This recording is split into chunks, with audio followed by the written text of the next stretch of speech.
What's going on? Welcome to another episode of the MPL Podcast.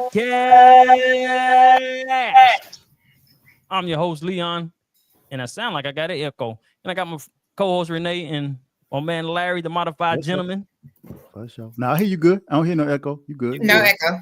Yeah. Okay, what's going on? Because you was hollering, that's why.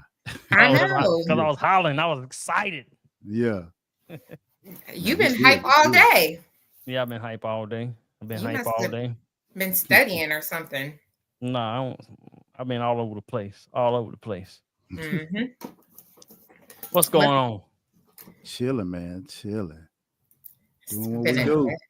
So we all made the movie. We finally made it. Yes. Do we wait for KP? We gotta wait for KP. KP said he gonna be 10 minutes late. Yeah. I know. But he was the one who kind of put the homework assignment in the atmosphere. His idea. It was his idea. Yeah, it was his idea. Yeah. Oh, and since this is the first time in a while that we all like really did our homework, to be honest. Because usually, Leon is like the outlier because he'll be like, I was working, I didn't get through all the, the chats and everything. Yeah. This is like the first time. I gotta give it to him though, because the chat do be lit up, yo. It be lit up. I know it do be lit up. And then me and Larry, we got a whole nother chat, and we be laughing at on Instagram. Yeah, y'all be in there about 12 o'clock in the morning. The memes be live for real. Yeah. But no, I think we should wait on KP because he has so much to say about this movie. Right. I have some insight from my point of view as well, because I wasn't a huge fan. So not everybody were. Somebody called it a musical and now I can't unsee it. Damn. That's a bit much, yo. Nah, I don't think it was a musical. Yeah. It wasn't wicked. It wasn't wicked. It wasn't Color Purple. It wasn't Color Purple. I mean, not the old school Color Purple, but the new, the one that came out that was based off of the musical. It wasn't that, but for him to say it, I mean, I was just cracking up because if you think about it, it was a lot of singing. So I don't think it was. It was like maybe 3 or 4 songs. It was a little bit in a 2-hour movie though. Now you're not going to be able to unsee it that it was a musical. I still don't see that. I still don't see that. That's a stretch, yo. It was hilarious. I mean, I was laughing, but let's welcome the audience in. Thank y'all for tuning in tonight to the MPL Fort Podcast. Make sure you go to MPL4merch.com. That's MPL4merch.com. All things MPL Fort merch. Get it. What is it, Renee? 5, 3, 5, 10? 3, or 10. 1, 3, 2, or 10. What is it again? 1, 3, 5, or 10. 1, 3, 5, or 10. Okay. 1, 3, 5, or 10. She went from odd to even. 1, 3, 5, or 10. Odd, even, odd, whatever. But how was y'all weekend though? It was good. Busy. Yeah, it was pretty busy. Oh man, you was at the shop, ain't it? Yeah. Pretty busy. But other than that, the weather was nice. I think it rained. Did it rain a little bit? The weather was beautiful. I went to a new bar downtown Durham. Well, it was like a restaurant / bar called the Lenny 555. You went to a new barber. That's nothing new. Anywho, the what? It's a. I said she went to a new barber. That's nothing new for her. Bar. Like it had, it's a nice little ambiance. It's on top of the 555 hotel in downtown Durham. Okay. Skylight views. They have a nice bar. The food. Eat before you go. This is what I found out. Because, they used to say, like, if the place has a grass wall and a neon sign, the food going to be trash. You know that, right? Yeah. It's for the aesthetic. It's for the aesthetic, right? Never heard that. My friends and I, we came up with, rooftop bars are the new, grass walls. Ooh. The food's not going to be good. Damn. But the vibes are. Like, the aesthetic is good. You can take cute pictures. It's a nice little ambiance if you, going on a date night, meet up with your girls. It's cute. Just don't order no food. Eat before you go. I mean, by the time you set all that stuff up and get to the food, it's too much for a chef. We're gonna have to get this, off the truck somewhere. You know what I'm That's what saying? they got. Yeah. I Gas don't know station where food. they finding these new chefs. Like they're coming in and they're creating spaces, and I love new infrastructure and places to go. I think that's dope. They're just missing something. Uh-oh. And that's the chef. Yeah. And the food. And some of the bartenders, I went there, I ordered a Crown and Coke. The guy goes like, Crown Royal? I said, is there any additional Crown? Is there something else I should know about? Oh no. No. That's a red flag. I know. I should have left right after that, right? Yeah, and then real. When they had a chicken sandwich with tartar sauce. That should have been cute. That's a thing. Stop playing, yo. Chicken sandwich with tartar sauce? Yeah. Stop playing, yo. No. Hell no. I would have flipped the table. Play that shit. Even the waitress was caught off guard. She was like, excuse me? Yeah. No, it's right here. My friend was like, no tartar sauce, please. She's like, yeah. What? Damn, tartar sauce. Yeah. So, we can go ahead. We can go ahead and get started. We ain't gonna wait on KP too much longer. He's so eager. He's been so thirsty to do this podcast all day. No, I ain't. No, I'm just trying. I'm just trying to go ahead and go with the flow. Let's put sinners to the side and talk about Shedeur. Shedeur. Yeah, and you and your Trump theory talking about he tweeted that's why he got picked. I mean, I just said the optics looked kind of funny. What optics? The optics, meaning that he. Oh yeah. The tweet. He did do the tweet, but to me, it was an underlying threat. To me, underlying threat of you know, NFL teams. You guys better get this guy. I'm not saying I don't want to take away all of his hard work, and he's great. I don't watch football. I don't want to take that away. His dad is amazing. I'm sure he's a great guy from what I've heard from everybody. I never want to take that away. I'm just saying the optics just looks like what it is. But Trump don't care. He don't care about them. He did a tweet with an underlying threat. Yeah. And then next day, all of a sudden, he got picked. I mean, he was saying the same thing about the whole kneeling situation. He was saying, get him the hell off the field. If they coming out there kneeling and stuff like that. He was tweeting about that.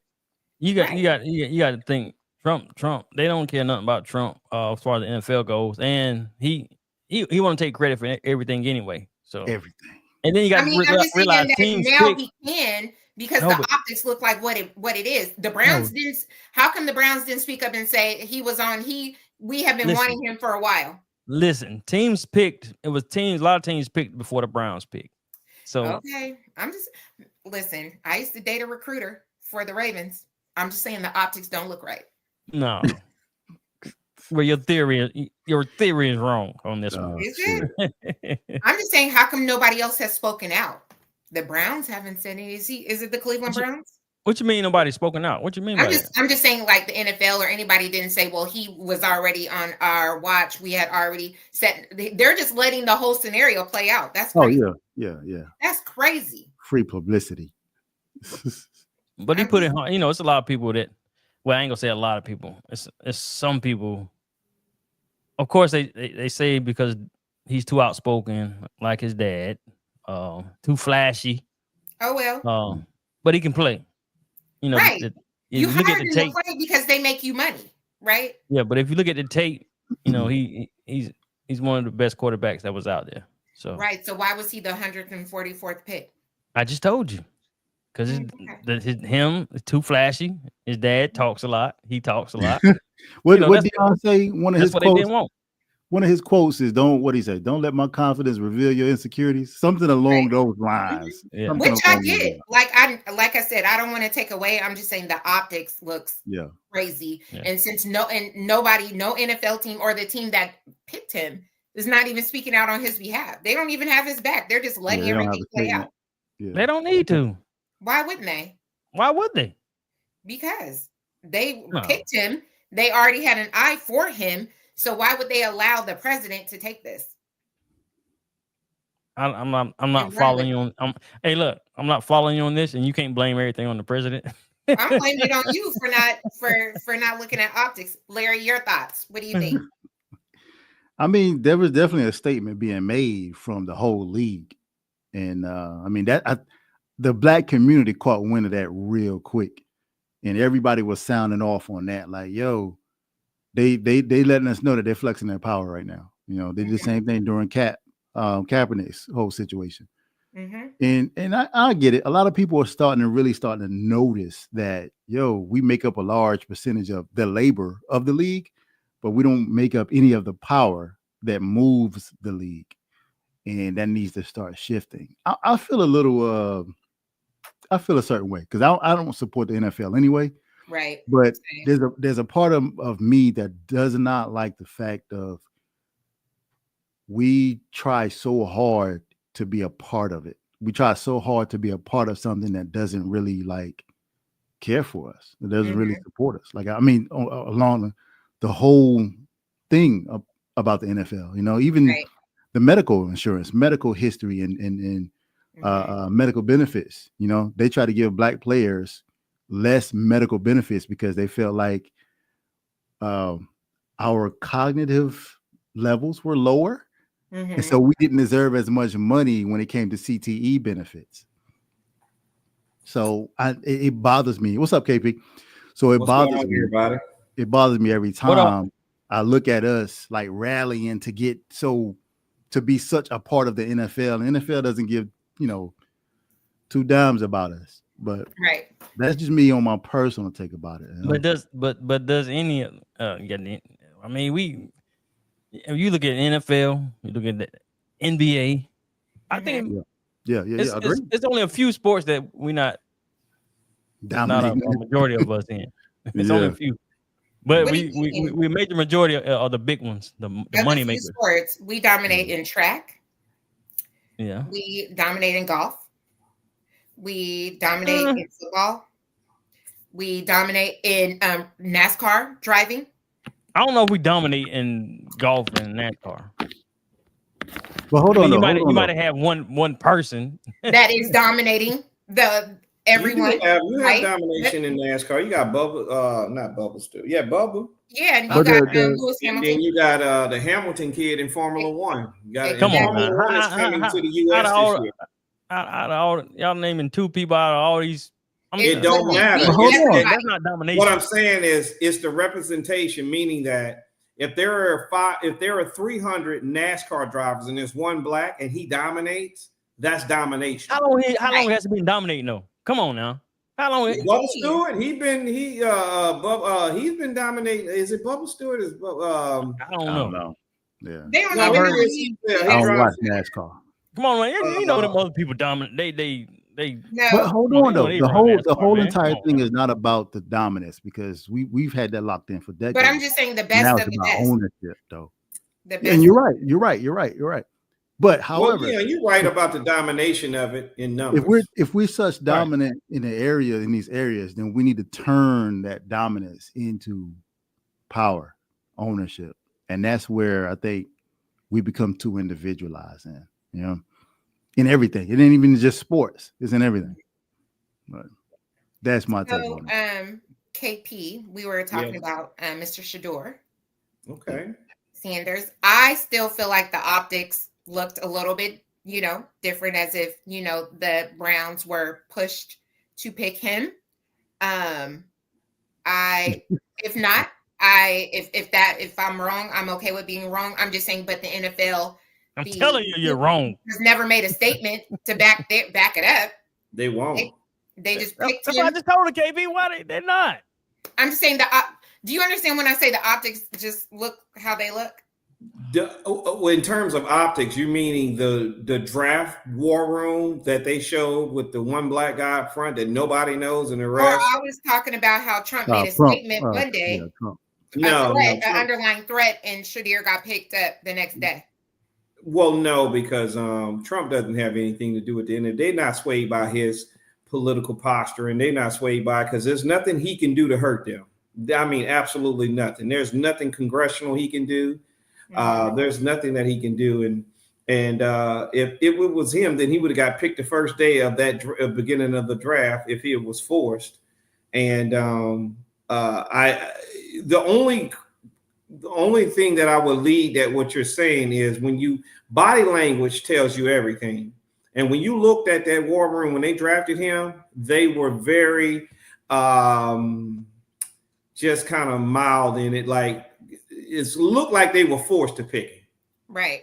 If you look at the optics, it looks like they was forced, but not by Trump, but by maybe the organization within itself. It seems that because what I'm hearing that pick came from the general manager who wasn't present in that war room photo or video. And so it's like, they had 4 quarterbacks already. They drafted Deion or whomever that guy is. And they had Joe Flacco, Deshaun Watson. They had 4 quarterbacks already. NFL don't have 5 quarterbacks. All right. And so it will give you a little bit of leeway as to like, well, maybe he was forced, but I don't think Trump had anything to do with it.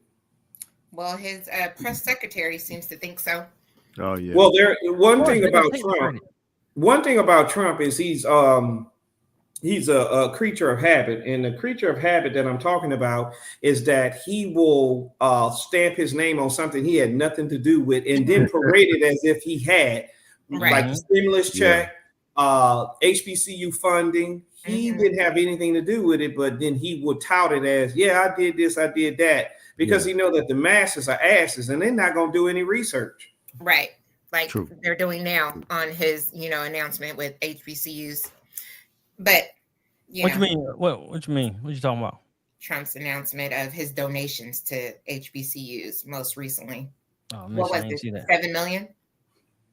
I didn't even see that. I don't know. 3 million. Biden gave 312 million. Damn. Anywho. I mean, but he'll say that he created all the HBCUs and they're bigger and better. That's my point. They're bigger and better because of him. But he's steady. He gave 7 million, like you said. Biden gave over 300 million in allocation, but it's still not enough. Yeah, but because he did the additional 7, that makes it bigger, better. Exactly. Ever. And that would only uphold 5 of the lower tier. The rest of them, 7 million is dropping the bucket. Right. They need more. Yeah, definitely more. But so let's move on. Let's talk about this Shannon Sharpe thing. Oh goodness! And then we go. That's Larry sip. I was just sipping on some shade. Hey. Believe it or not, it's a good cognac. I just left an outing where I had a bottle of it and I brought it over and I left it. Yeah. I just don't like the name. I don't like it either, but it's Laportier if you want to give it a better name. It's a little Laportier. What is it? Laportier? Yeah. Now look, Larry, you put something in the chat and you said that I forgot what it was. It was something pertaining to money. Was it building? I don't know if it was a clip you put in there or what. But anyway, look. About Sharpe situation? I think so. Okay. Shannon Sharpe, they say before everything came out, he offered the girl 10 million. Okay. Yeah. And I thought about what you always say. Well, I guess I say it too about a lot of these people that had these money, these black athletes or whoever may have this money, can do more for the black community. Right. If he offered this girl 10 million, what else could he have done for the black community with that 10 million? That's what your boy Boyce Watkins is tearing him up right now in the chat. I think that's why I looked at it at. Oh my God. I thought you put that clip in him. I might have seen it that. I started thinking about that thing. I mean, he was paying 25,000 each cheek. But that's what I'm saying. Look where he putting his money at. That's why I go to say that some people say that they're not responsible for, I guess, helping build the black community with their money, or it's not enough for them to do it. You can't pocket watch somebody else. When it comes down to it, you can't. But it does, that's been the whole issue about the black community, is that any money that's been in the black community has been siphoned out of there. And so you look at situations like this where you got some black entertainers that, I got it, they're spending their own money, but when you look at what they're spending their money on, it's like, bro, really? Like we could have done so much as a community, but again, I got it. Let me play devil's advocate with this. Let me play devil's advocate with this and what blacks celebrities are up against. Yeah. You give $10 million as Shannon Sharpe to Black organizations and the empowerment of Black people. On his show, he's going to lose sponsorships for doing that. Oh yeah, true. I get it, and you're right. You're right. That's like, but Mackenzie Scott can give 40 million and not lose anything. You get what I'm saying? To Black colleges, Black advocacy, and things like that. That's the thing that these people have to worry about. The repercussions of, oh, so you want to empower your own people? How about we not empower you? And that's the thing that we talk about, white privilege, and the things that Black people have to face. Because when you decide to step out on a limb and be for your people, then your resources are going to dry up. And that's just the facts. So tell me this. We might as well stop all the Black talking to Black building. Because it's like... but you have to be willing to take that risk if you want to. But see, every time it always go back to what they would do, what they would tear down if we build something. They do. They tear it down. They come from it, and it's not because of greed, but it's because of jealousy. There's a jealousy or deep-rooted envy of how dare they have more than me. Okay, yeah, I can see that. My whole thing, bro. If you think about it, a lot of it is put in movies, and they're saying the quiet parts out loud. If you think about two movies in general, there is Rosewood, and the poor whites that was after the main character Don Cheadle in there, and they came to his house, and when they left out of the house, they said, "Man, that N-word had a piano in his front room." That when they talk they're saying the quiet parts out loud. He was like, that Negro had a piano in his front room. That was that envy part of it. And then the other movie where just in Harlem Nights when the Cantone, and he was in Richard Pryor's home, which was beautiful, and he was like, you living in all this lavish and I'm living in fucking hovel. Yeah. They're saying the quiet parts out loud, and that's that deep envy, and that deep jealousy. Okay, yeah, I can see that. And so, so you can't do for self, and you can't rise. You can't.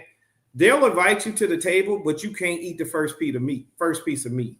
But then I look at, LeBron, right? He pours into his community. That's why they hate him. Huh? That's why they hate on him. Probably so, but he doesn't care, and he continues to do so. Correct. So I'm saying, like, does Shannon feel like that's, willing to take that risk? And apparently they're in different positions, because Shannon relies on corporate sponsorships to power his thing. Well, LeBron relies on his talent. There's a difference. Both of them are exhilarating talent, but LeBron's, you can't deny it, because he on a team with a contract he has to play. They can't sit him out for 15 games in punishment. They just will not do that, because they'll have empty seats. Yes, versus Shannon Sharpe, they will pull Rose Sparks, they will pull all these advertising, and at this point, his platform is not as profitable. Right. I can see that. Yeah.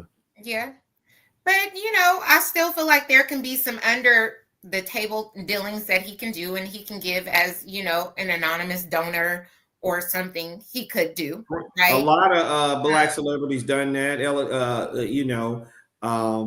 Prince is very notable for doing such. He did a lot of things under the table that came out after he passed away. Oh yeah, Beyonce does it a lot too. She does a lot, but but they learned that that's how you have to do it. And it's a shame that we have to do it, but that's a conversation within itself, that we have to do things under the table to support your own people. Right. For me, I think for me, man, the issue is, and this is what I always say, we just do not have that pipeline of power that they have, because it doesn't matter how much money we pour back into our communities if they can just write the laws to change the goalposts, to move the goalposts. You know what I'm saying? That's fact. And that's what happens. Like, the black dollar is important. It's very important. However, we just don't have the strong enough foundation to do what we want with it.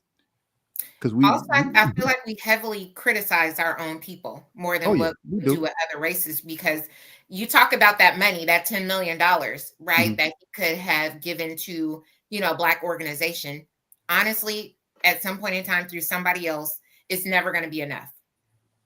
Facts. That because of the criticism within the Black community, we were our own downfall. We're our own critics, and that part is unfortunate. And honestly, we can suss this out, but there's no way to root that out, right? Other than ignore them. You ignore them and continue with the task at hand, and just ignore them. Do you think that he should have stepped down from ESPN? He was going to get fired if he didn't. So he allowed them. He did the job for them. Yeah, they were going to keep him up there. Yeah, the narrative is that I just left a group of guys and it was like, no, he stepped down. I was like, fellas. Yeah, right. Old enough to know that he stepped down in lieu of them doing their job, which was supposed to happen. And so it looks better that he stepped down. Yeah, it made it easy. You think his attorney should be doing interviews? Who's attorney? No, I will shut up. At this point, he done talked. And let me tell you why he needs to shut up. Because he done talked enough. So many clips have resurfaced about people telling him he need to stop doing what he's doing. Oh yeah. Cat Williams told him, "Hey, calm that down." Monique told him. Monique told him. And then there's clips of him getting on other people, Donnell Rawlings, about Donnell Rawlings getting with a 23-year-old. And he was like, "Man, why you want to?" And the whole time, it's kind of like these Republican pastors who talk about pedophilia and gay and all this stuff, and all the whole time they are gay and they are into child pornography. Most recently, all right. I just can't. Now I guess it don't really matter, but I'm like the pictures that are surfacing with this girl. Oh yeah. For one, her and she's 19. That's crazy. It's crazy. Allegedly. I don't know what a grown man seeing a 19-year-old. I don't see nothing in a 25 or even a 30-year-old at this point. Can't do it. Can't do it. Can't do it, man. They haven't even learned. Listen, they still wiping from back to front. Yeah. I don't even look at it. Shannon been drinking too much of his own liquor. Right. Maybe lady that came forward, is that Michelle that was on on the live? That's what I asked. That's the same question. I'm like, is that the same girl? Nah. No, this was an older person, remember? Yeah, the older person was at Michelle. Yeah, that was Michelle. There was a younger girl on live. Like, which one was on live when, I mean, Shannon too old for this. Well, the other thing that you can think about with the Shannon thing is this deliberate? Because remember all of the rhetoric about the gay, about the way he dressed, his posture, the tight clothes, the way he gets out of vehicles, he wears his merce, or what I call a merce. I don't think it's a real thing, but it's a good one. Yeah. So you have he's getting crucified with that. And maybe that's why he released. I mean, how you release the thing with Michelle, and then this thing with this 19-year-old. Is this like now we're no longer talking about he's gay? Now we're talking about how much he played. I don't think I ever thought he came across as gay to me. He came across to me as being raised by his grandma. No. You know what I mean? Maybe in talk, but not listen. He was raised by his grandma, but that's only in talk. Not in action. Oh, I didn't know that. He just sounds like to me like he's been raised by his grandma. He was. His grandmother did raise him. He never talks about his mom in the capacity in which he talks about his grandmother, but that is just talk. His action is not that he's been raised by an elder grandmother that was deep Georgia who would tell him, because if he really listened to the principle of his grandmother, he wouldn't be bunny hopping. True. Yeah. Come on, Dr. Umar. Him up. Boy, they eating him up. Come on, Dr. Umar. Snow bunnies. They're killing them. Yeah, listen. I don't. It would be black queens forever, snow bunnies never. I hope he didn't go that far just to prove that he's not. You're right, Leon. I don't know. I don't know. But let's go ahead and get into this sentence that KP made us do homework on. He made us go see. He bullied us to go see this movie. Yeah. KP, I was saying this is the first time that we all really did our homework because it's always one outlier, Leon, who who forgets to do his homework. But we all Leon, I thought you went and saw it. He did. I did. Okay. It was you're right. Well, I implore you guys to go watch it because Black Cars was on the line. And I was pulling them. Yeah, I mean, you want mine, and I need mine back. I need it back. You gonna have to earn that one. Hey, yo. She said, So hey, KP, before you came on, she said somebody said it was more of a musical, and now she can't unsee it. I'm like, nah, there wasn't no musical. Bro, you had the same look we had. Renee. It was funny. The musical part was funny, but I get it. Listen, when y'all hear my views and my point of view, there, So let's get into. You're gonna have to start it off then, because everybody else. We gotta start. First of all, ladies go first. Leon said he was gonna let me and KP have it. He was ready. Oh no, not that. Not like that. No, we talking about something else. Yeah, not about the movie. We talking about voting. I'm talking about voting, Trump. I'm talking about all that. But I'm gonna let y'all live like old boy let his brother live. I'm gonna let y'all live. So you guys want to hear my reasoning? Your reasoning for saying you didn't get it, maybe you're younger. I didn't say I didn't get. I mean, I just didn't like it. I might have been. It may have been a little bit more mature for me. Did you see it in IMAX? I'm not a horror type film type girl or of anything. I just don't. But one thing, one thing I did appreciate, and I will lead with that first. As a manager, I'm going to start with the Oreo cookie. I'm going to lead with what I liked first. I do like when he was speaking to that young lady, he advised her to know her worth and add tax. I appreciate that. When he was negotiating her sitting in the truck and waiting, I said, come on. That's what I love to see. And if you missed that and you didn't catch it, okay. So I love that. That was the lesson that I don't think a lot of people didn't catch that. Right. I love that. What things I didn't like, I think that, a lot of women, especially Black women, we have an unhealthy relationship with being loyal to toxic men.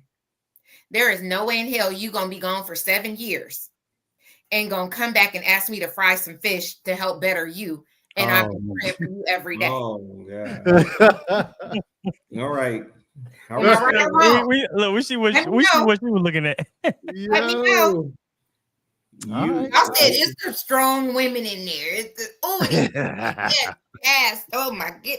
Please. He was toxic. Both brothers were toxic. He bought flowers and respect for, he was gone for 7 years. KP, I don't know if you know, Renee had a dude that gave her Easter candy for Valentine's Day. She might be mad at that. I recognize that Renee was watching this movie from a point of unrealized trauma. That she took into that movie with her. Yeah. So when she saw these no account, no good men being no good, she called it out. Yeah. But did you guys because y'all called her a strong Black, and I'm seeing strong Black women. Everybody need an Annie. Man, please. Do you know what made her strong?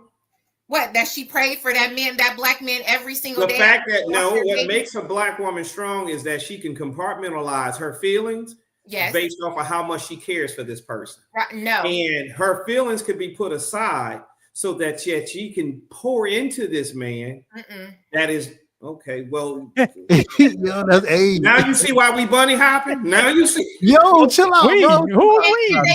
Let me get back to that. And they both were with the same woman. And they both were with the same woman behind strong Annie's back. They both messed with the one.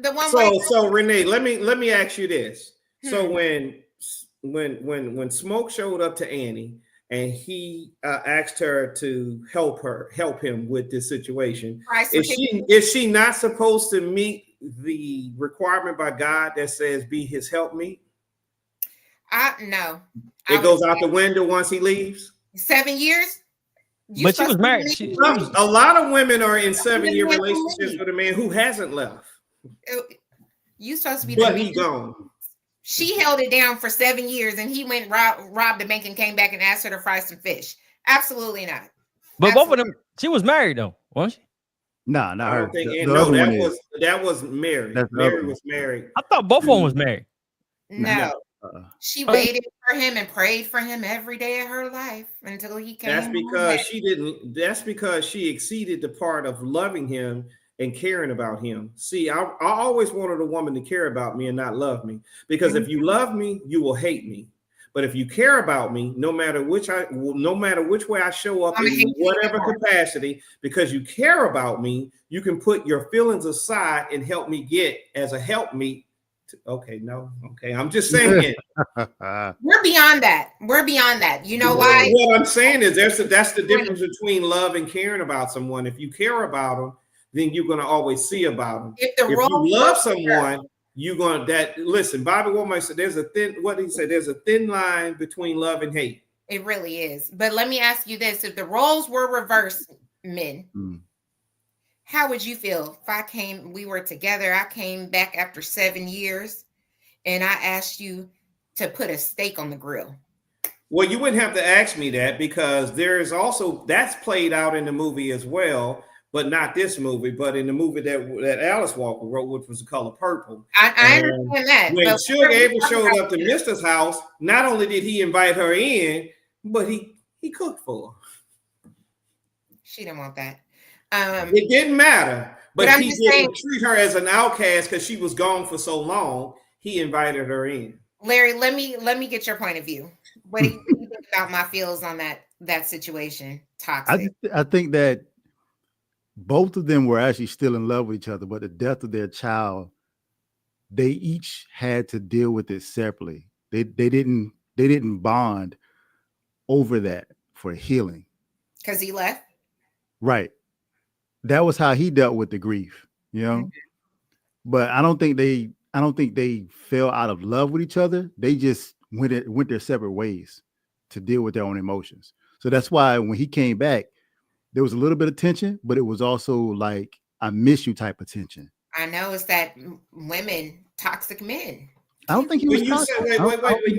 When you say Smoke was toxic, let's keep the context that this was 1923. Mm-hmm. World War I ended in 1917 or 1918 or something like that. It's clear that he was a World War I veteran.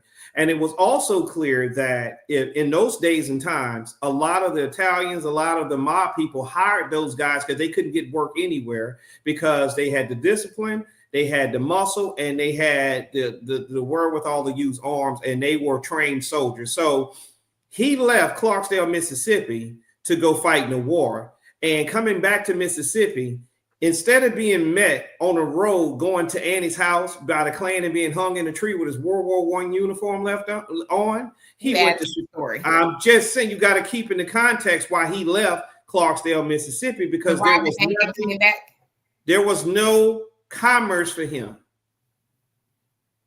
So you have to understand that there was him coming back from the war. What would he have worked and what would he have done? Picking cotton with his cousins. Now that's demoralizing. Robbing a bank, coming back. I'd rather rob a bank and live a life of a gangster where I'm able to impart some of my anger on others, not me, or look like me, than to go in that field and pick cotton. It's no different than a lot of us who've left the South, or I left Louisiana to go into other areas to come more what I would call up South, because y'all consider North Carolina South. But to me, would be up South. Mm-hmm. But there is more. And people ask me, why are you going to ever come back to Louisiana? Absolutely not. Because there is nothing in terms of what I can do to grow myself there because of the commerce. There's more of it here than there. And there's more of me that's doing successful here than there. Mm-hmm. So how can I ever go back? Yeah, I'll probably go back after I hit a lick here, and I go back and I'll open me a juke joint down south. Instead of for Annie to live a comfortable life while you in Chicago with some money. No, toxic. So is that the only thing you didn't like about the movie, Renee? No, let me go. I didn't like how they both was messing with the white girl. Who was messing with? No, they both wasn't. Yeah, if you think about it. So at the train station, which one was that? That was Smoke, right? No, Yeah. that was Stack. That was Stack at the train Stack station. went with the brother. Remember, Stack was the one. Smoke was the one that was the overseer. He was the protector. He was the one. He said, Right, "Hey, I know that." But you when they go." got to the jute joint, the other one that was with Annie went to go try to shoo her out, and she said, "I love you too, and I've been messing with you too." Smoke had on the blue hat. Go back and look, because me and my homegirl was like, I know. No. No, Yes. no, no, no, no, no. Yes, So Renee, here's the part. In that scene, when they were taking the plantation dollars and the real dollars, and Smoke realized that, hey, what he pulled him in the back and called a meeting. That was Stack on the side of Annie, and Smoke was opposite of them. And Smoke, remember, Smoke is the business guy. Smoke is the level-headed one, okay? Smoke is the level-headed one. Stack is the one that's rambunctious. He's all over the place. He never sees what's coming. Hence why Mary can get in there and bite him, right? Right. So that's what I'm saying. was trying to share. No, what I'm saying is that could be confusing when you're watching that scene, and it looks like the guy standing on side of her advocating for. She said, "Listen, these people have been working in the fields all day." No, I'm talking about before that. When she first came through the door, go back and look at it. Came through the door where? The one the overseer, the brother that overseer had on blue.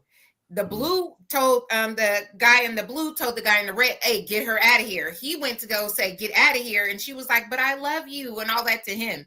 He was like, "No, you need to get out of here too." Go back and watch it. No, that was only like, I know. That was Stack. Hey, you telling KP to go back and look at it. KP went and watch a movie twice. That was Stack. Because he had the red hat on. He had on the blue. No, look, Stack is the one that confronted Annie and said, "You need to get out of here." And at that point, he had the monologue when she said what she said, and then he said, "What was I supposed to do?" He said, "I wanted better for you." Right. So you wouldn't marry this rich white man. You live in Arkansas, and that was Stack. What was her name? Mary? Yeah. That was Mary.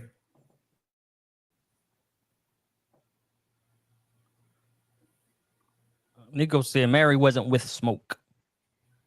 No. Right. He was Stack. She was with Stack. Stack was the one. He's the loose cannon. He's the one. Remember when he sent Sammy into town with Stack? He said, "Watch over him." Right. Mm-hmm. Yeah. Because he's all over the place. Smoke is the level-headed one. So he said, okay, so I just looked it up. Stack sleeps with Mary, but Smoke is also concerned about Mary and her welfare. So that's where I said, oh, they both were messing with her, because he went up. No, you black woman heard. No, he was not messing with her. I didn't say, listen what I'm saying. You didn't see it. Okay, go ahead. I'm looking at it. Listen, it says right here. Okay, it says Smoke is also concerned about Mary and her because that's his brothers. But you know why? Their mother, remember, they grew up together. Listen, hold on. Let me bring this home for you. Let me tell you why Smoke was concerned. Simply because Smoke was born sooner. Stack came out later, but he was breached. And the reason why the mother died is because Stack was breached.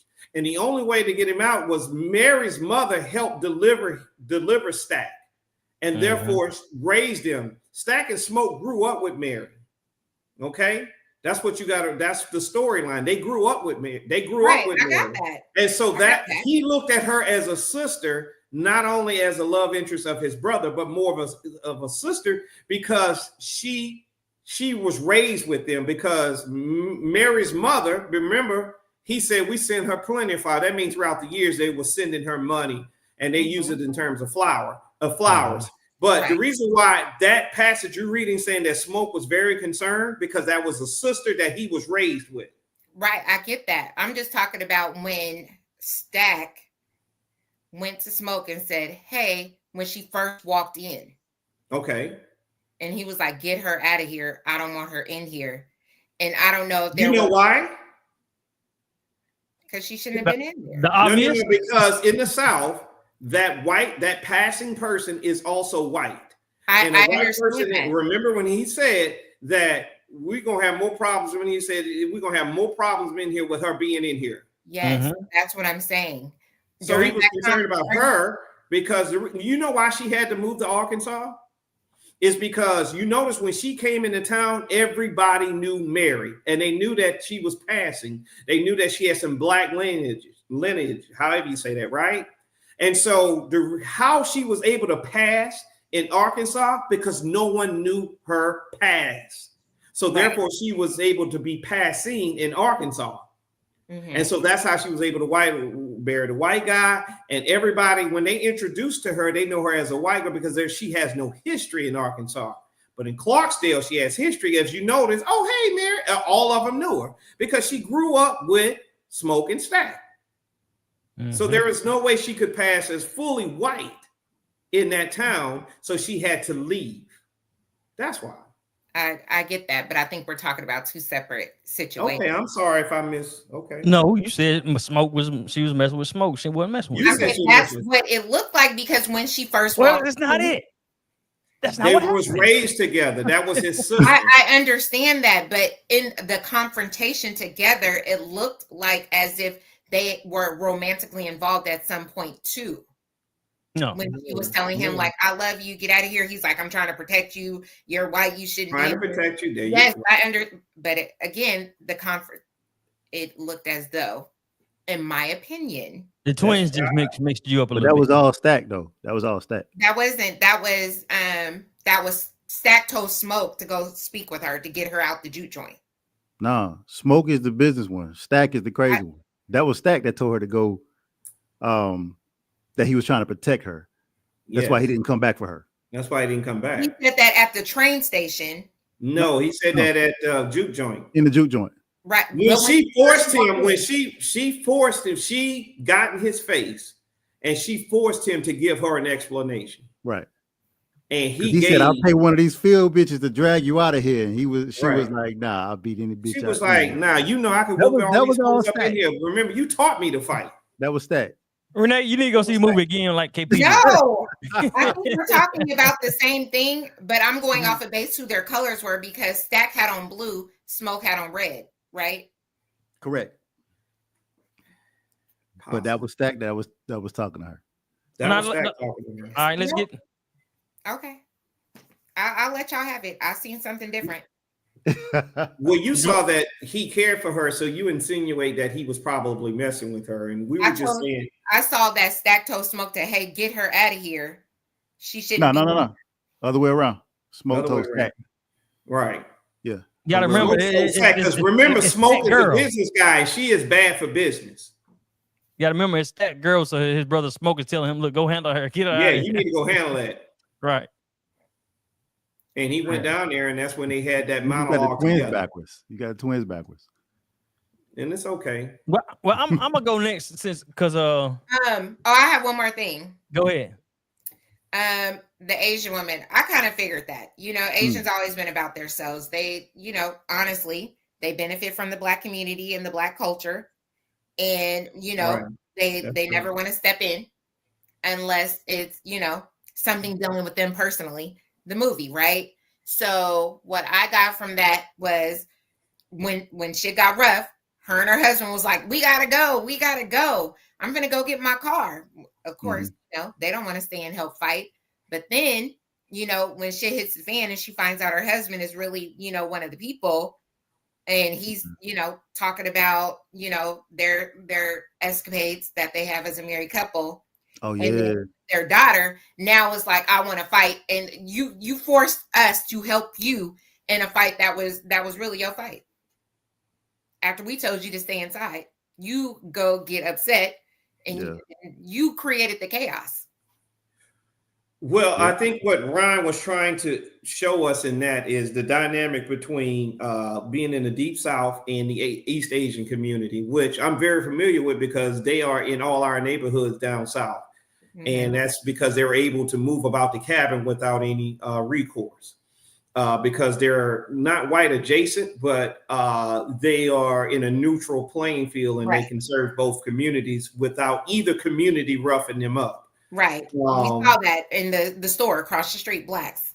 Yeah. Right, you saw that, and that's a real thing. And also to your point that they're not going to get on the front lines because he looked when he grabbed his wife, he said, "We agreed to help them with this, but not that." As long as they were paid, they had already been paid for this. That's exactly right. She said, "We agreed to help him with this, but not that," which is the fight. And I think what Ryan Coogler was also trying to show in this is that crossed on the other side was the vampires at the point coercing the other family members or petitioning them to come over and trying to appeal to their better nature. Because remember, Stack was trying to get at Smoke, and Smoke almost walked out of there because it was like, "Come on, brother, I can't do this by myself." Mm-hmm. You know, this was Remnick and his people trying to convert. "Hey, man, y'all come over here, vote for Trump." And so he was about to walk out of there, and it was the community that grabbed him and put their arm over his chest, like, "That ain't your brother. Don't listen to him." And then he tried to appeal to Sammy. And then he tried to appeal to, and when he appealed to the Asian woman and he used her daughter and he used her husband, she lost it and fucked it up for everybody. Right. And that's what Ryan was trying to say is that because the black people's like, hey, like right now, they're saying, why y'all ain't coming out here to protest with us?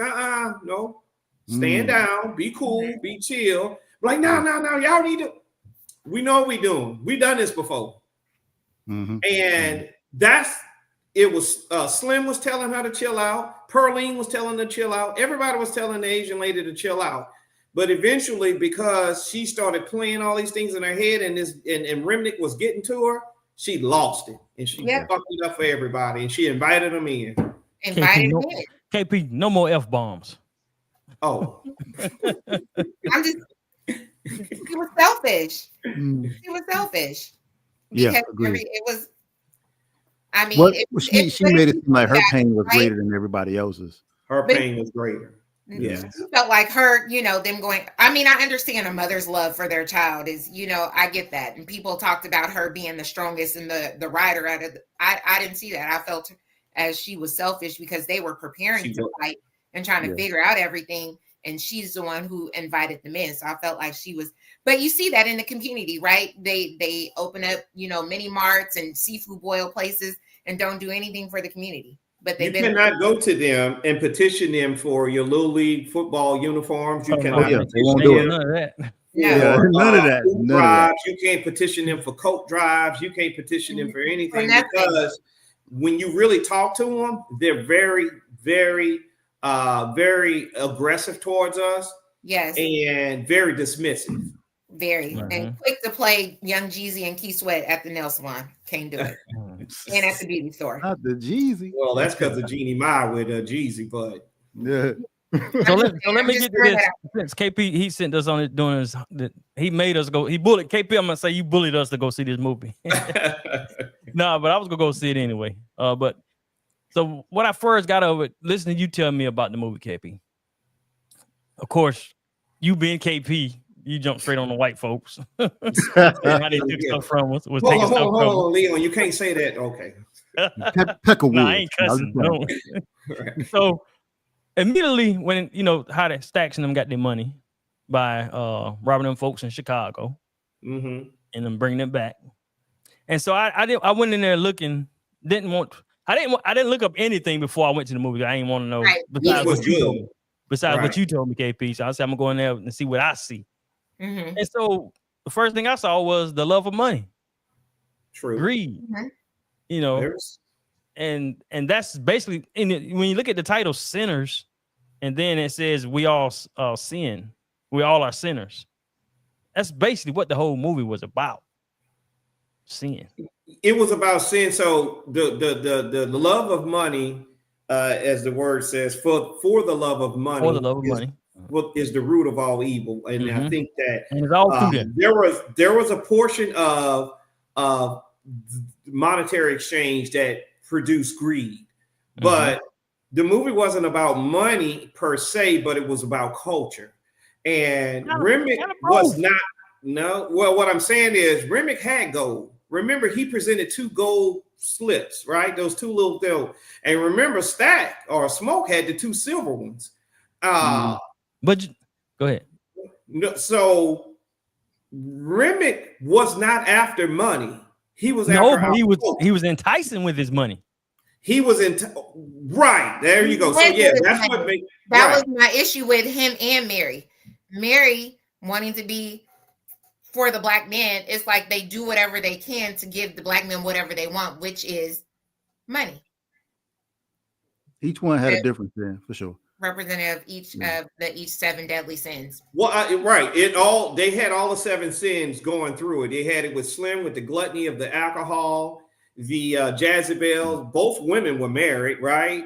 Mm-hmm. And then you had the killing, and so I mean they went through all the sins. I think what you're saying, Leon, you saw money. I saw that. You're right. It was the love of it because it was the impetus for a lot of things that transpire within the movie. So you're absolutely right. Mm-hmm. But I think that the ultimate goal. Hey, Tatiana. Huh? Oh, somebody's. Oh, okay. The ultimate goal was she hadn't seen the movie yet. Well, you need that's on him right there. So I would say that the ultimate goal was to capture our culture and our memories. Because remember, Remick, his whole thing was, as he was the person to unalive people, he didn't get their riches, he got their memories. The reason why he could stand at that door after he killed the Asian woman's husband, he had his memories. Right. And so that's why he was able to talk about how you like to be pleased in the bedroom. And then he started speaking to her in her language. Right? Mm-hmm. Because he was after the memories. And that's what he was after. And then he was after Sam. And as soon as he heard that voice, he was like, hey, I heard your voice. He was after him because he told us what he wanted to do with Samuel's voice. And this other, but you heard Slim like, no, you can't have him. Right. Now y'all best be good on down the road. So it was money that was the impetus that kind of launched things, Leon. So you're right. But really the whole plot, they were after our culture. Because that juke joint, when Stack said, he was like, man, this be for us by us. They referenced the FUBU. Yeah. Because that was the only place where we could be our natural selves without any culture vultures, without anybody lynching us, without anything. And as long as we don't let them inside, we're protected, which I thought was very, very, very interesting that the vampires had to be invited in. Yeah, that's what made me not like. After the Asian lady did it, Oh yeah. Well, what should be more scary? I didn't think it was a horror movie. I thought it was horrific, but I also thought that out of all of it, and not to go past what you were saying, Leon, was that the vampires had to be invited in, which is your music execs, your record execs, your movie execs, your the deities of corporate America. You have to invite them in order to give away your soul. But you notice who did not have to be invited in to come in to destroy you? The KKK. Yeah. Right. They didn't have to be invited in because their evilness is past that of Remick, which is a dark principality ruling in the underworld, which he labeled as vampires. But them KKK did not need an invitation. Right. But look, are you correlating that to the real life situation as far as yes? Yes. No, I'm talking about as far as the Zex inviting us in, because if you're really looking at it from our end life, they're not inviting us in. We going running to them. No. The invitation is you signing that contract. But that's the same thing I'm saying. Into your creativity, but what I'm saying is now giving. But what I'm saying is we going to them. You don't. What the whole thing is, a lot of us now are figuring out you don't have to go to them. But that's now, though. That's now.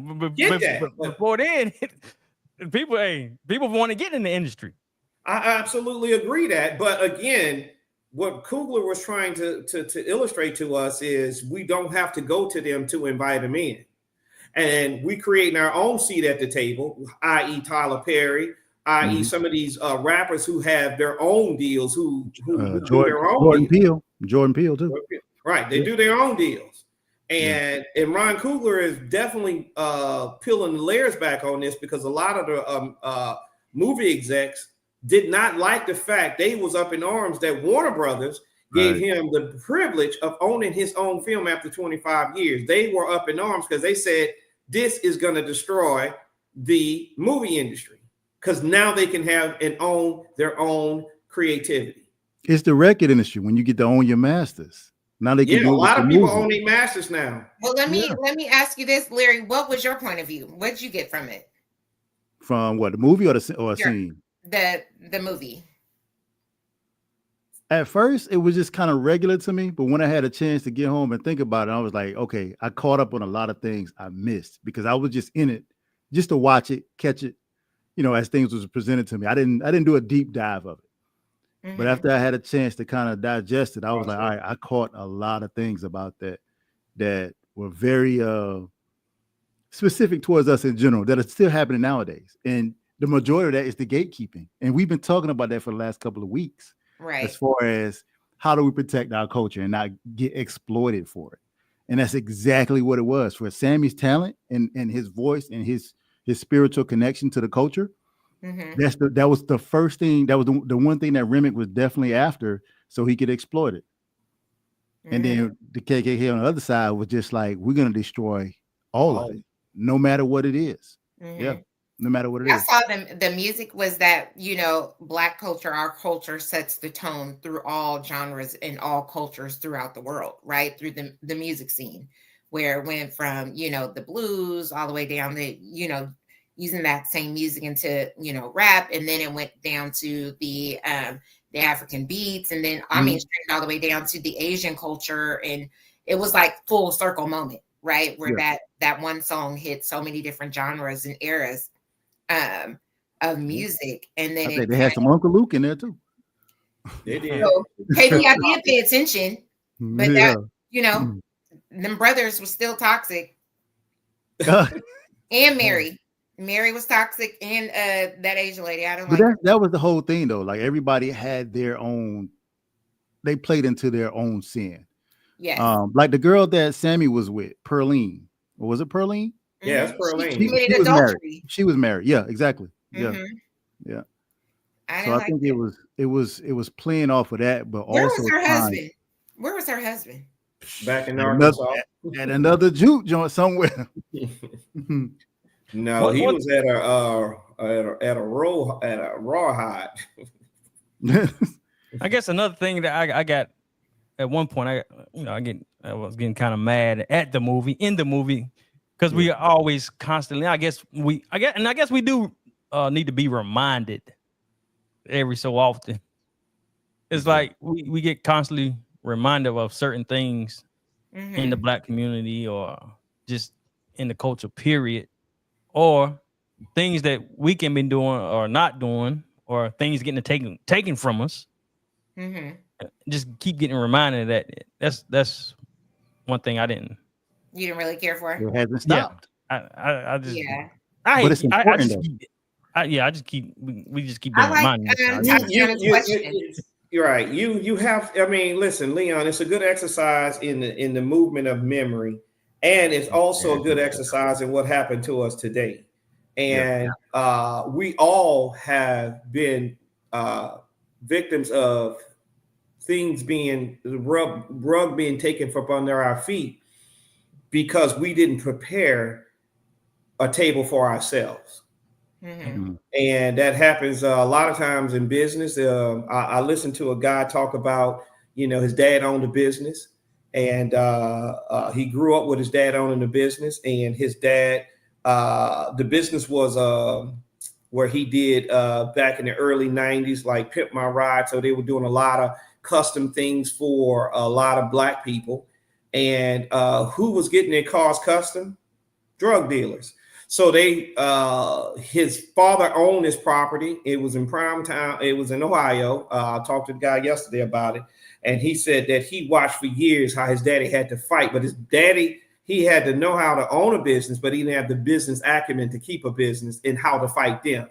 And so eventually they were doing pretty good and successful, but they were being surveilled by the FBI and things like that because of the clientele. So what did they do with the clientele? They looped him into the clientele and said that it was a drug operation that was happening at this shop. And that's how they was able to come in there and take this property from him, that property being in their family for years. And his daddy was a square dealer, and he didn't partake in that, what his clients did. Right. And so that does not happen nowhere else, because you have a lot of white mob guys, or a lot of white things. They do a lot of business in other places, but that place don't get categorized as a safe haven for criminals. And now the federal government comes take it, or the local state municipalities come take it. Only in the Black community that happens. And so a lot of times the world get pulled from under our feet when we do own businesses, but we don't own the business. And then before you know it, if we don't prepare ourselves and make ourselves insulated and bulletproof from those things, those things are taken from us as well. There you go. And then we're standing on the side of the road and cheer as the losers go by, but not the winners. Yeah. And so now we're picking up the pieces and figuring like, okay, how can I do this the next time better, where this can't happen to me? Yeah. I like Tatiana says there. Was you about to read it? Tatiana says there's a good bit of vampire movies that require the vampire to be welcomed in before entering. Are we widening the scope? That's a new one for me, because I don't watch vampire horror movies at all. So I don't know the rules of the whole vampire. I just know that they come out at night. It's classic. It's classic. That's classic lore. Not only that, what's his name? Ryan Coogler. Ryan Coogler talked about that was the through film study and the movies, some of the movies that meant a lot to him were vampire movies. And how he used the vampires, because he said that Stephen King was writing a vampire movie, and it was about a vampire coming into New York City. And it was famous that his wife said, he asked his wife, hey, what would happen? And this is Ryan Coogler, he loves those movies. And he was doing a deep study of it. And he said that Stephen King's wife said, well, if a vampire comes to New York City, he'll just probably get run over by a cab. And he was like, yeah, you're probably right. The city is too fast moving for him to even be even noticed. Hey, and then he said, in Brooklyn was my joint. Huh? I said, Vampire in Brooklyn. Well, that was by us. So, you know what I'm saying? You see the flippity floppity. I think it also symbolizes letting evil things into our space, or things that So we definitely can get into that part of it. But the other part of it was his wife said, he said, well, what if a vampire came to small town USA? And then she said, now you got something. And so that's why he chose Clarksdale, Mississippi, based off of his love for vampire movies, because he talked about his love for vampire movies, and that's why he used vampire movies. But the thing that you were saying, what was that, Leon? Just inviting evil things in our space, or letting things in our space that we know don't need to be, or should. Well, that is culture. That's us. Yeah, I was about to say. We invite everybody to the cookout that's on our side. Listen, Renee, we do until we don't. There are a lot of times after we realize, because black folks are the only ones I hear talk about, that's gonna vex my spirit. The reason why I don't watch demonic movies and things like that, because I don't want to welcome that into my spirit, because it's gonna vex my spirit, because I allowed this to come in. And so now I can't sleep, or I'm hearing noises in my place, and I'm like, oh my God. Well, you know why that was? Had I watched Snow White and the Dwarfs, I wouldn't have had this spirit in me. You get what I'm saying? So I allowed that to come in, and so now it lives within me until it is ran out by something gooder, right? If that's a word. And so I think that we need to be protected, but we do become protective of our space. Black folks are now at the point, before this movie, you can't just show up at a black person's house.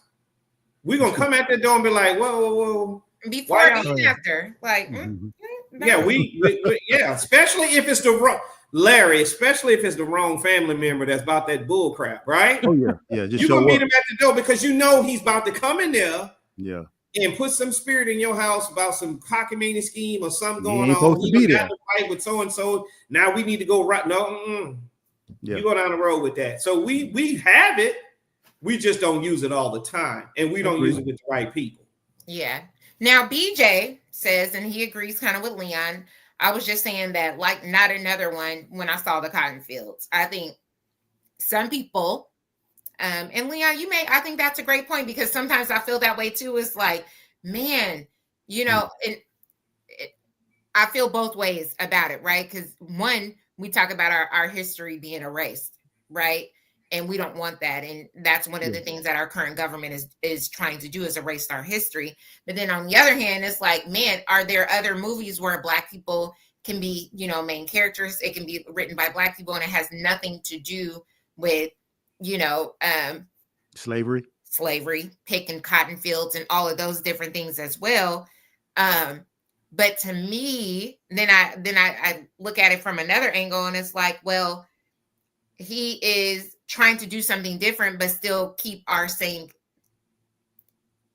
to keep people to remember our culture and where we came from. But he was doing it in a more artistic way, per se. But I kind of get the whole, I mean, there has to be something else more with us, right? Than drugs. Oh yeah. Hustling, slavery and different things like that, because we're dynamic people and that I feel in all of our rights. But I kind of get Leon's feels and BJ's feels as well. It's like, man, when you say it feels like not another cotton movie, I understand how they feel when they're like, not another slave movie, another movie where Black people they're showing Black people picking cotton in the fields. It's like, we either getting Tubi, drug dealers, we either get Medea, false love, false hope in relationships, or we getting, I'm gonna be honest though. I feel like I think this one gets a pass, and the reason why I say that is because I think the time period adds way much more to the story, because it shows it was a deeper connection at that time. Right. It wasn't no TikTok, wasn't no Instagram. It was church in the field.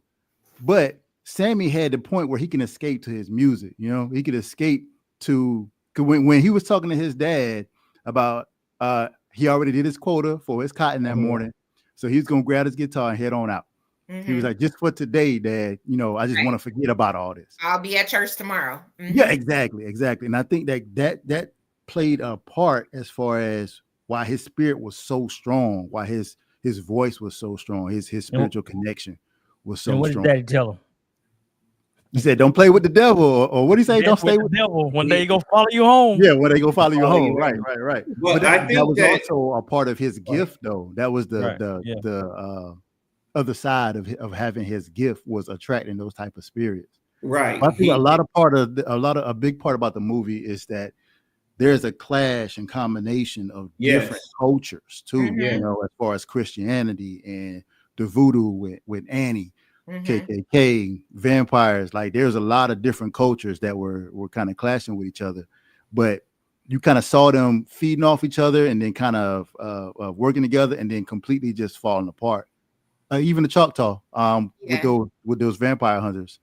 That's what I was going to ask KP about, like, because it was a brief moment with the Indians, right? When they're like, has he been here? He's a different type of person. Or he's not who you think he is, right? He's not who you think he is. And he tried to warn, the white lady, and she still covered up. Like, no, he's not here. So devil in disguise.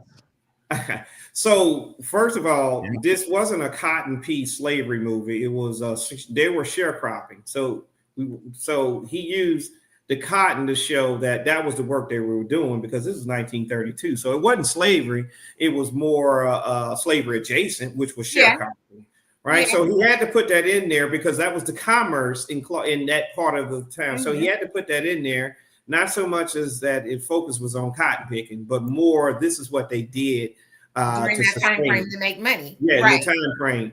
The other thing is that Remick, there were a lot of symbols that were in that piece, and Remick didn't come running down that road. Remick fell out of the sky. Right. And when you think about Satan, Satan was over what in heaven?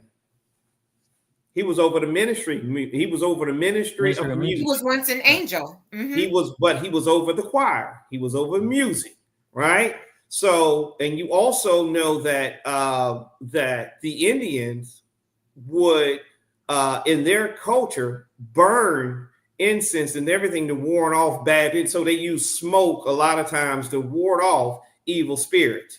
So you see him fall out of the sky with that smoke in his back, but that's who's chasing him is the Choctaw, right? And when they get to the door, I think what Ryan Coogler was also showing is the 54% that we like to talk about, Renee, that 54% who would toe the line for their white man, no matter what, and they're just going to hold it down, no matter how detrimental it is to them. They're going to stand there. She's standing and held that gun, even though her husband was in the back. She held the fort, no matter what that. Hey, he not who you think he is. You know, Trump is this, Trump is that, and they're like, I don't care. He said I got to vote for him. That's what. Okay. So he was trying to show that hey, they were only that. There's no division within their community. They were only doing right. They were only doing what they were doing. I think Ryan Coogler used the Choctaw Indian because they know the whites. They have a bigger and longer history than all of us do, in terms of African American and the Italians, right? So they have a deeper history than we have because they invited them in. Remember, they was like, hey, let us show you how to grow the crops. Hey, here's a peace pipe. You want to smoke this one? And eventually they turned those guns on them and they took everything. And so I think what Coogler was using the Choctaw is to like, we hunting them because we know who they are. That's why he say, hey, man, you don't know who this, he's not who you think he is. That's why I said that the Indians didn't come and warn the black people. That made me mad too. What's that? The Indians didn't come. They had to get back to the house. They was out by sundown. They saw the sun coming, and it was like, and they were like, you know what? Good luck, y'all on your own. But what I don't know is, were they hunting him down in the spiritual world or in the natural world? It was something, but that's where I say, like, with like me and Leon, like, Well, what I would say is he also showed to you that the Choctaw Indians were in the beginning of the movie, and you didn't see them anymore. Like today, you saw them before the War of 1820. You don't see them anymore. Right. Yeah. You know, if you used to go to a Macy's Day Parade, which is supposed to be Thanksgiving Indians, you might see, like Chris Rock say, 2 real Indians and the rest a bunch of Mexicans. Right? That's true. I see them, Oregon, but it's the Cherokees and all of that. Right. I get that. I'm saying that for the sake of just the joke of it. But what I'm saying is that they have an experience with them, and they are trying to warn her, and she did what the 54% do. But what he realized it was like us talking to a Trump person. He's talking to this Trump person, and he looked over her shoulder and he saw that KKK outfit. He said, "You know what, man? Yeah, you have a good day."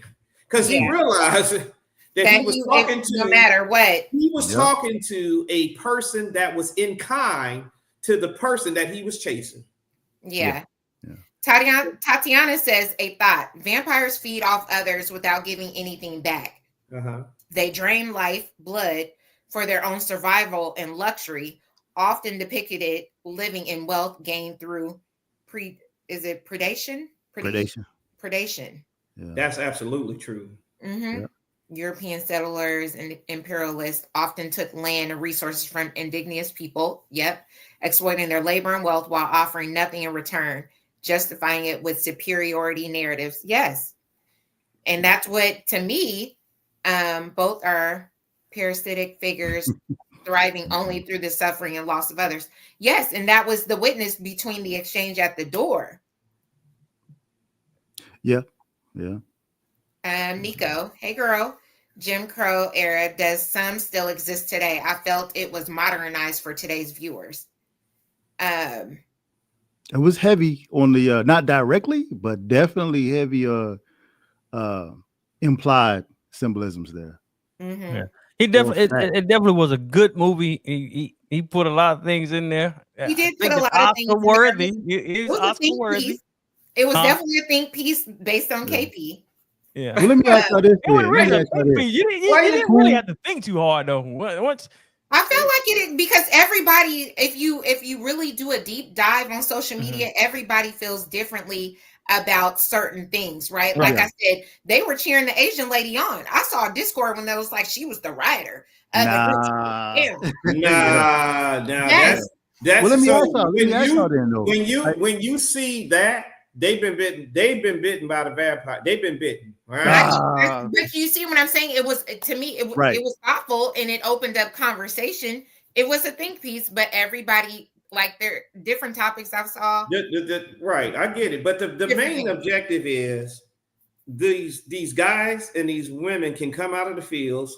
They're in Jim Crow era, and they can come into a place that's for us, by us, and be our natural selves. How do you know the owner of the Jew joint? Well, not really the owner. He just took his money and sold a building that he was going to come back with his people. How did we know? Is it because Remick told him that, hey, you sold this? Remick. Listen, there's two parts to that. Number one, Remick solidified what Stack already knew. Stack told that white man in the beginning, he was like, listen, you're not going to get another dime out of us. So when you and your KK buddies think that y'all going to come back here, believe me, we're going to gun y'all down. He had already known because we have experiences with them, right? Remick solidified it by saying, hell, that's his nephew right there. And he was like, yeah, he's coming, Remick just solidified, and he was like, yeah, I kind of knew that, which we already knew. Right. And so we didn't know, like he knew they was coming back at that exact time. Because you notice he went to the truck, got his guns, listen, history does not repeat itself, but it often rhymes. What I mean by this, we know that if we create something today, no matter what it is in 2025, we still have to protect against the others from coming to disavow it, say, hey, y'all can't say that. Or no, you can't do this and you can't do that, and then he loses podcast. Back what I was saying. That's back to what I was saying earlier. So what I'm saying is, Leon, in every step that we take, we have to bulletproof it.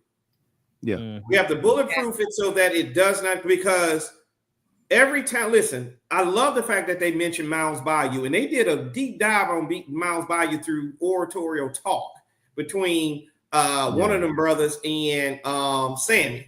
He was saying, hey man, no, he was like, man, I'm leaving. He was like, man, you need to go down there to Miles Bayou because Miles Bayou is where a black man could be free. Because he was like, no, I'm gonna go to Chicago. And he was like, no, you need to go down there. And he was like, my dad's from there, which the dad that Smoke killed. Because the reason why Stack, if y'all can go back, the reason why Stack daddy used to beat on him is because he blamed him for the death of the mother through birth. And so after he never beat on Smoke like that, but he beat on Stack. And so it was Smoke that actually ended up killing his father because he's protecting his brother. Right. But he was trying to convince Sammy, don't go to the big lights and big cities and where you can get devoured in the city like Chicago. We've been there. He said Chicago ain't nothing but a Mississippi with big old buildings. Remember he said that? But he said, man, you need to go down there to Miles Bayou. And he was like, and he said, man, my daddy was from there. And he's like, yeah, I can go down there and say that, that's my uncle. But it'll sure carry much weight if I go to Chicago and say that I'm Smoking Stack's cousin. Right.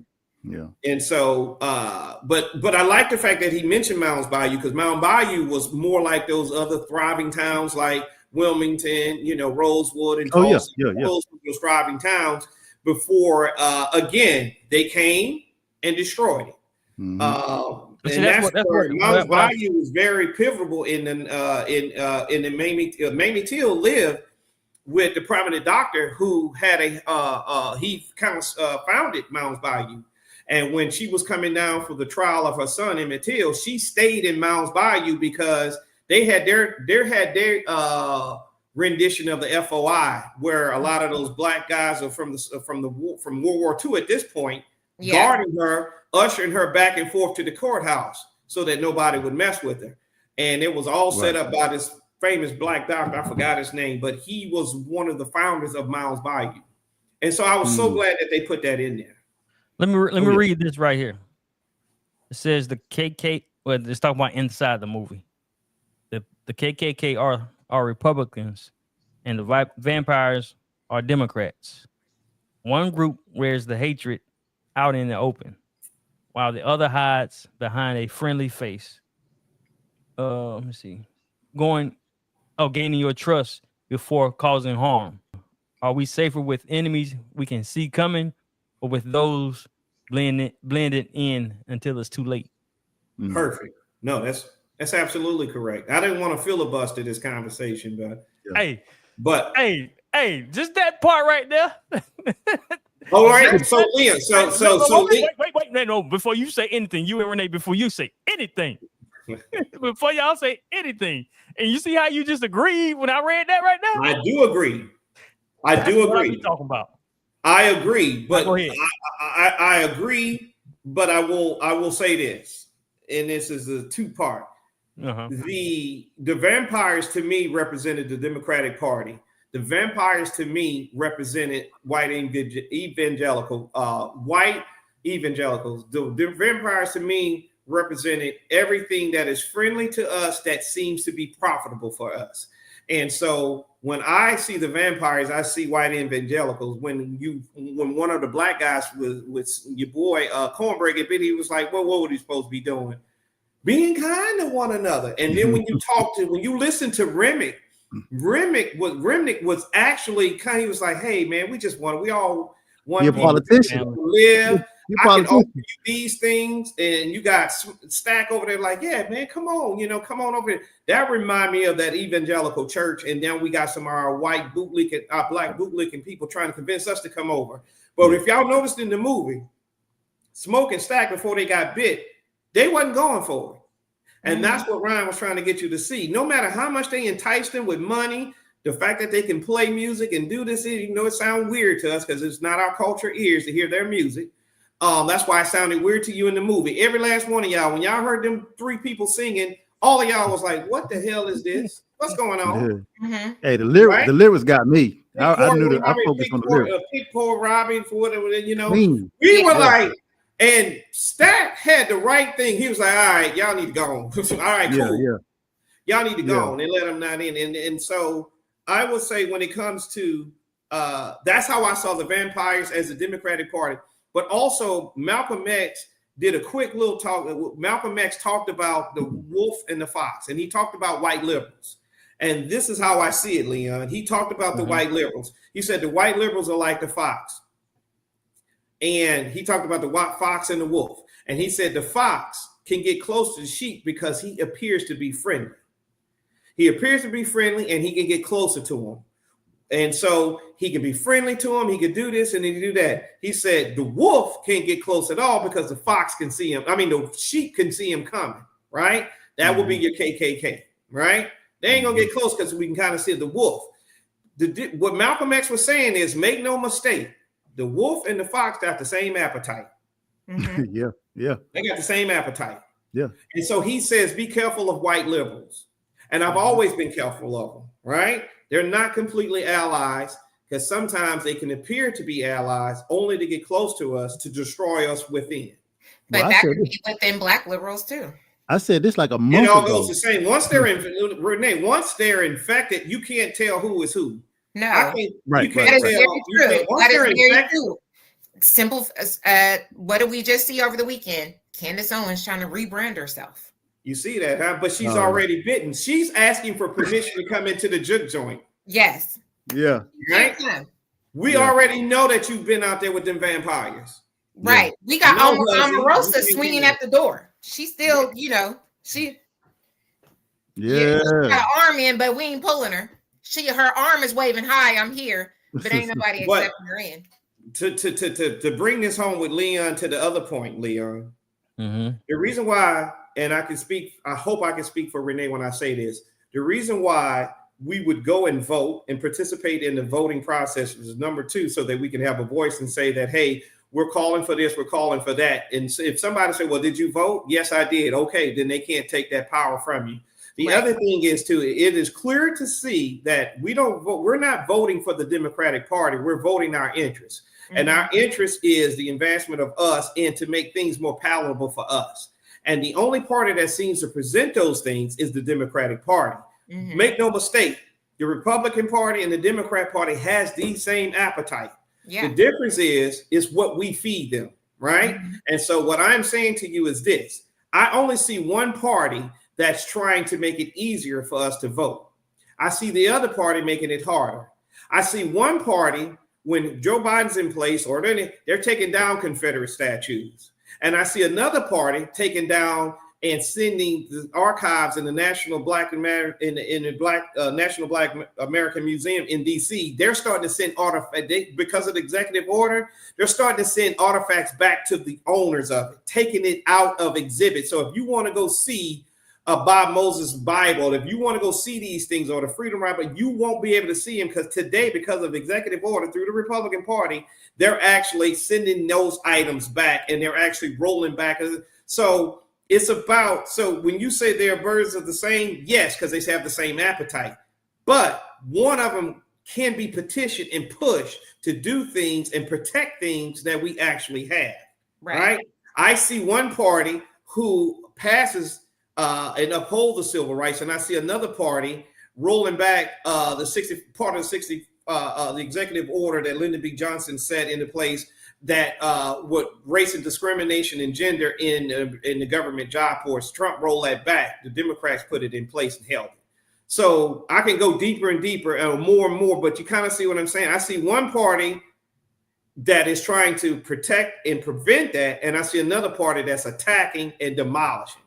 And what's so crazy is like what Leon kind of stated is like you should go with the party that you already know what's going to happen. And I feel like, well, really? Why would we? Just because we know that they're racist, so we might as you didn't see when Smoke them was driving in, they say they came back to Mississippi to deal with the devil that they know. How many times us black folks said that? Yeah. He said that. He said we came back to Mississippi because we're gonna deal with the devil we know. Mm-hmm. Boy, you got the script memorized, boy. And look what happened. Look what happened with the devil that they know. Look what happened. The script memorized, boy. Hey, he went and seen it twice now. He went and took his notes. You would have thought he recorded it. But, Renee, I caught the shade. Hey, let me ask you this. My black card and I want it back. Which one is which one is your favorite character and why out of everybody? Who y'all like? Mine was Slim. I like Delroy's character, yo. Did you? Yeah, I like I Delroy. can see that for you. I can see that for you. Because he played a good at first it was kind of you didn't know which way he was going to go, but he ended up becoming a voice of reason because he used, the wisdom. He didn't know what was going on, but he knew if something was foolish, he would call it out right then and there. But he was also real. He was like, hey, I go out, play my music, I make my little bit of change, and I go buy some alcohol. And I wish he would have stayed at the other Jew joint, drinking his corn liquor. Yep. I like that was another. That matter of fact. Speaking of, that's something else I had written down, like how he enticed them to come play for him, and they juke joint. But he left somewhere he had been, and they had been in business for years, and he left. He knew what was his soft spot. What was it? That's a good point, Leon. Yeah, that's a good point. Yep. Alcohol. That's a good point. He was lured away by a better alcohol, like the white ice holder, right? He was lured away. That's a good point, Leon. I missed that one. That he left. That sometimes we could leave something that's familiar to us and safe to us to go take a chance on something because of what you said earlier, money. Right. He said, "I'll pay you $40 and all the liquor you can drink." Deal. Yeah. I wrote that down in my notes. I said, "Dang, that's." Listen, all of it was about a hustle. All of it was about money because if you notice when Stack was talking to him, Sammy went to play that guitar and he stopped him. Oh yeah, they stopped him. You're not. This my hustle. Yeah. Yeah, you're not playing that here. You're not taking my money. Yeah. I can't even say I have a favorite character. Well, we know that. Oh, dang. Right. Yes. I know you can't. Well, let me find. You want me to find a favorite character for you? Yeah, tell me. Yeah. I think I'd just say Sammy. I ain't really had one, but being that he was in the music playing. You probably like Lisa. Yeah, Renee. You probably like Lisa. Which one was Lisa? That was Baal's daughter, the one who was running the shop. She ain't gave no F's about nothing. That is definitely me. Right. She was like, whatever. She ain't even waved bye to her parents. Good. Nothing. Yeah. She was mad because they were leaving her. Nah, she been mad when they. She was mad when they first walked in. When they walked in, yeah. That probably would be me. Yeah, I like her. See, you found you somebody. There we go. Would you have picked her for me though, KP? Because you said I would think about somebody. No, Larry went deep with that one. Who would you have thought? I would have been struggling to try to get one because of your positions, your stance on toxic masculinity. Oh my goodness. So to you, it was all throughout the movie, but I think Larry did the big one with that one. Definitely Lisa. She was undeterred, gave 2 F's about whatever. Yeah, didn't care, bro. Good call, Larry. Larry got you on that one. I don't have a favorite character, but I would say who I would identify with is mainly Smoke. I definitely would identify with Smoke. Yeah. I watched. I agree. Yeah, I identify with Smoke because I also read where a person said that, and I know this, that she from Mississippi, her family moved to Chicago, and she was born in Chicago, but through divorce she had to live in Mississippi and Jackson. I mean, between Mississippi and Chicago. And she said when her older cousins would come down to the Delta, she said they remind her of Smoke and Stack. They didn't play with, wasn't going to be no boys, wasn't going to be no, hey, Negro, hey, none of that. It's going to be a problem. She said that when they would come to Mississippi, they had that Smokestack energy and they was always strapped and they didn't play about disrespect. Yeah. And she's, and that was a lot of our veterans that were trained to fight. They didn't play that. And so I'm kind of like a Smoke character. You're not finna call me no boy. You're not about to do, I'm not going to welcome you into certain areas. I'm not going to let you in. If you know me personally, if you guys talk to me on mic, there's certain people I just don't, you can't get close to me. I do appreciate their honesty. Who is that? Smoke and Stack. You ask them a question, they're going to tell you. I don't know if it's a lie or it's not. Both women. It was like, even the white women. Yeah. You told me you love me. What did she say before that, though? But what did she tell Stack before that? Before she said you told me you love her. No, we can't say on the podcast. You trying to trick me. But what I'm saying is, and they just respond with whatever. Whatever. Leon just caught it. I just catch. I'm just thinking about it again. What you just said. You know I wasn't going to say that, but I hear where you were going. I'm just saying, like, you ask them a question, you don't get a answer. You will get a direct answer. And another thing that I didn't catch, but I caught it the second time in the movie, was when they went to the train station. And if you notice that when Sammy told him that there was a white woman looking at him and he didn't look, remember he didn't look and she walked up on him and he told Sammy, get away, go, run, leave, don't look, because he's still bright-eyed, bushy-tailed. Sammy you notice that when Stack was talking to her, huh? When she walked away, Sammy said maybe she is a black woman. Well, that's because of the way she handled him. But what he said was, right. But what I noticed when I went the second time was that reckless eyeballing. Remember, black men could not look white women in their face. And you notice when he would talk, he would look away like, go on now, what you doing here, right? Remember, he would not make eye contact. Good catch. Yeah. Because in public, you could not do that with the white woman. I caught that. Yeah, I caught that the second time around. I was like, all right, because we know the unwritten rules, but written rules. That would require lynching if you did that. That's why he told Sammy, go, because he, Sammy probably would have been looking there in the eye talking, and got caught. Sammy had the love bug for the married lady. Yeah. Yeah, he did. Pearline, he was still young. Somebody sent a meme of Pearline, and they said, if I send you this, it's 8 o'clock. You know what, KP? What? I didn't say it. Hey, We know. I love Casey. I appreciate you. You bring message a certain received. je ne sais quoi. Message. Mhm. But let me read. I'm gonna read some of these things to you. I don't know. I'm just stuck on this thing because I looked it up. Go on and get Leon Trump. Casey, Yeah. please. Damn. Hey, Larry, what I tell her in the chat? Yo. I gave him warning shots. Now I'm sparing you. Okay, go ahead. Don't keep Right. Let him let us make don't it. keep it up now. Money earned through corruption leads to destruction. Greed makes people easy prey to systems of exploitation. Mm-hmm. Chasing material wealth can cause you to lose your soul, your family, and your community. Slim. True liberation and survival require spiritual, cultural, and personal integrity, not just economic success. Agree. But yeah, Agree. Yeah. I just want to share some of that with y'all. Do you guys realize that?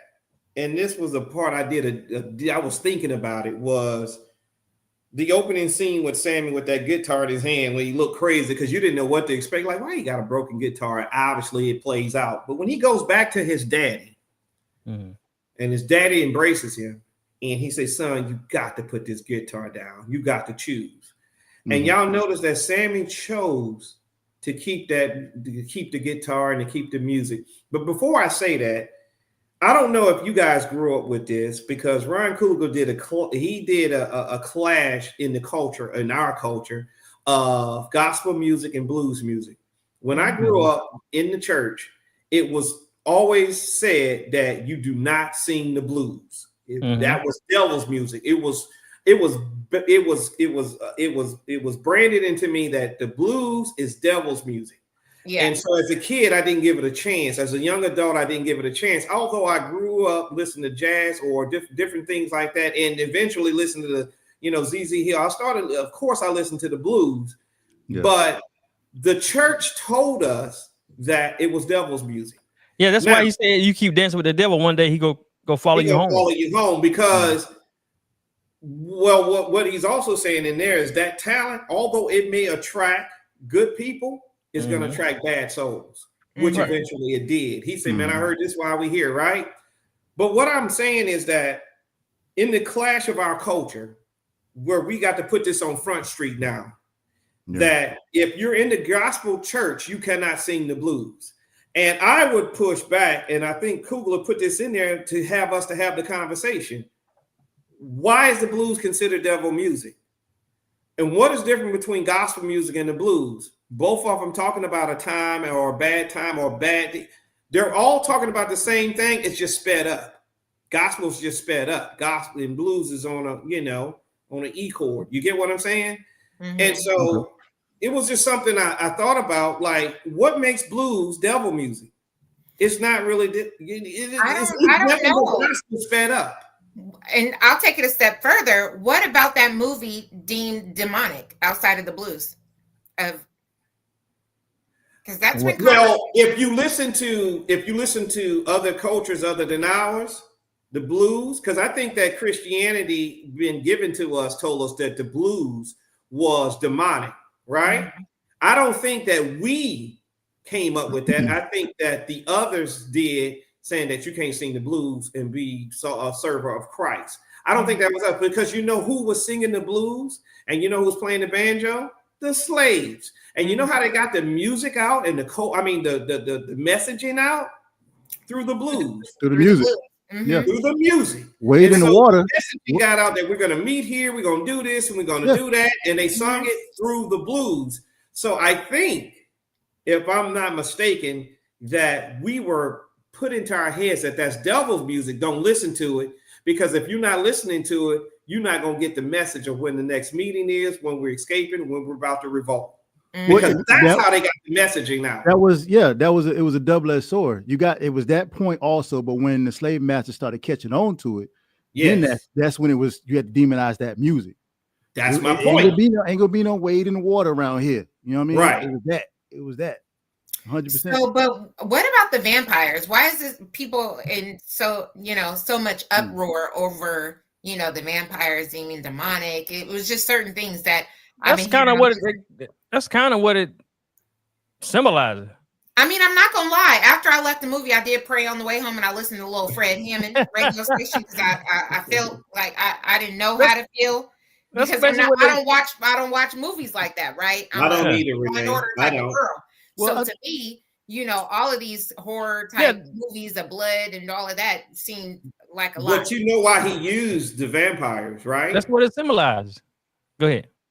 No, I was saying what you're saying, Leon. He used the vampires because our cultural appropriation folks are blood sucking. They come in and they suck the life out of us and out of the community, and then they run off to the next one and suck the blood and the thing.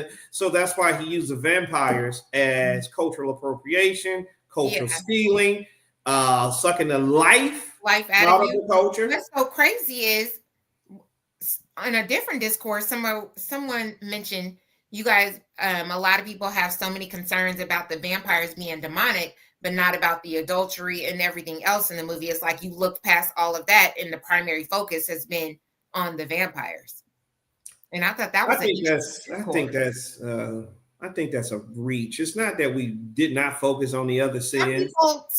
There's been some conversations here, and just what I'm saying is this: the sin of Sammy doing what he did to Pearline does not suck the lifeblood out of a community more so than a vampire type character coming in there and affecting everybody.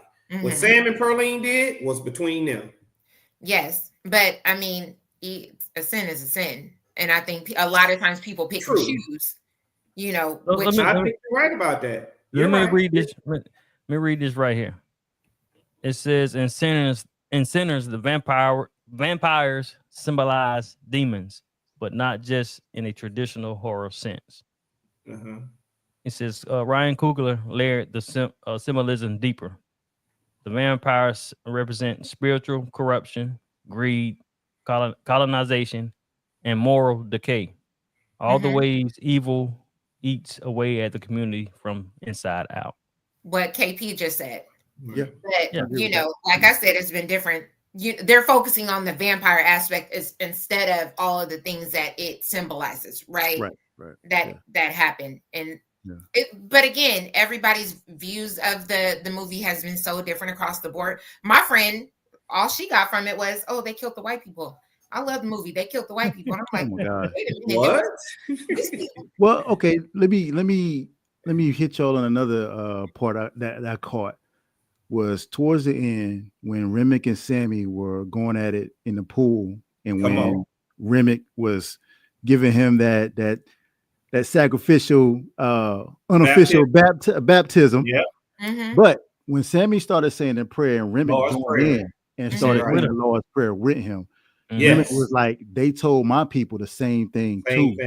Yeah, right. when That's they the one thing KP said that on one of the podcasts. He said, when we were talking about Christianity versus your oppressor. The oppressor, how you were praying to the same God. How do you pray to the same God that was trying to oppress you? Yep. Right. Exactly. Because he's sitting there Sammy's reciting that prayer to bring him comfort and asks God to stand in. And as he's praying it, Remick, when he's praying the same prayer, he went into a softer voice with it into his ear. And he said, I heard those same prayers as those missionaries came and offered the same prayer as my father was being unalived. Yeah. And that is the reason that Sammy chose to go to Chicago and open up his own joint, because his daddy's saying, hey, you need to choose God. Sammy, the night before, just listened to the devil recite the same thing that his daddy's reciting. Yeah. And he's saying, you know what? That's deep. I ain't safe nowhere. I might as well go do me. Y'all already know how I feel about that. Might as well go ahead. Take so when people were like, well, why would Sammy choose to do that? I say he chose that because the devil got in his ear and recited the same Christianity things that his dad was teaching, telling him to put down this music for. Mm-hmm. And Samuel was like, I'm not doing it. He knows the same thing you know. Yeah. And apparently it didn't save what Samuel was saying. It didn't save me. My cousin saved me. Yeah. Mm-hmm. Yeah. But was it the cousin or was it the guitar from the daddy? Oh no, Well, it was definitely smoke. It was definitely smoke. Right. It was definitely smoke. Yeah. You know, but I think that's why everybody was like, well, why would Sammy not choose to put it down? I said, well, if you go back, he was like, that devil was saying everything his daddy's saying. Yeah. Because we were given the same God. How can that correlate? It can't. It's not supposed to. It's not supposed to, bro. See how the circle of life, it just came back. Well, right. Previous from the things I've said before. Yeah. I mean, that's why, you know, hey, you know. That's why we all have different views on different topics, and that's why. And that's what makes this the reason why we're here today. Oh, yeah. We love that. Even with Leon Trump.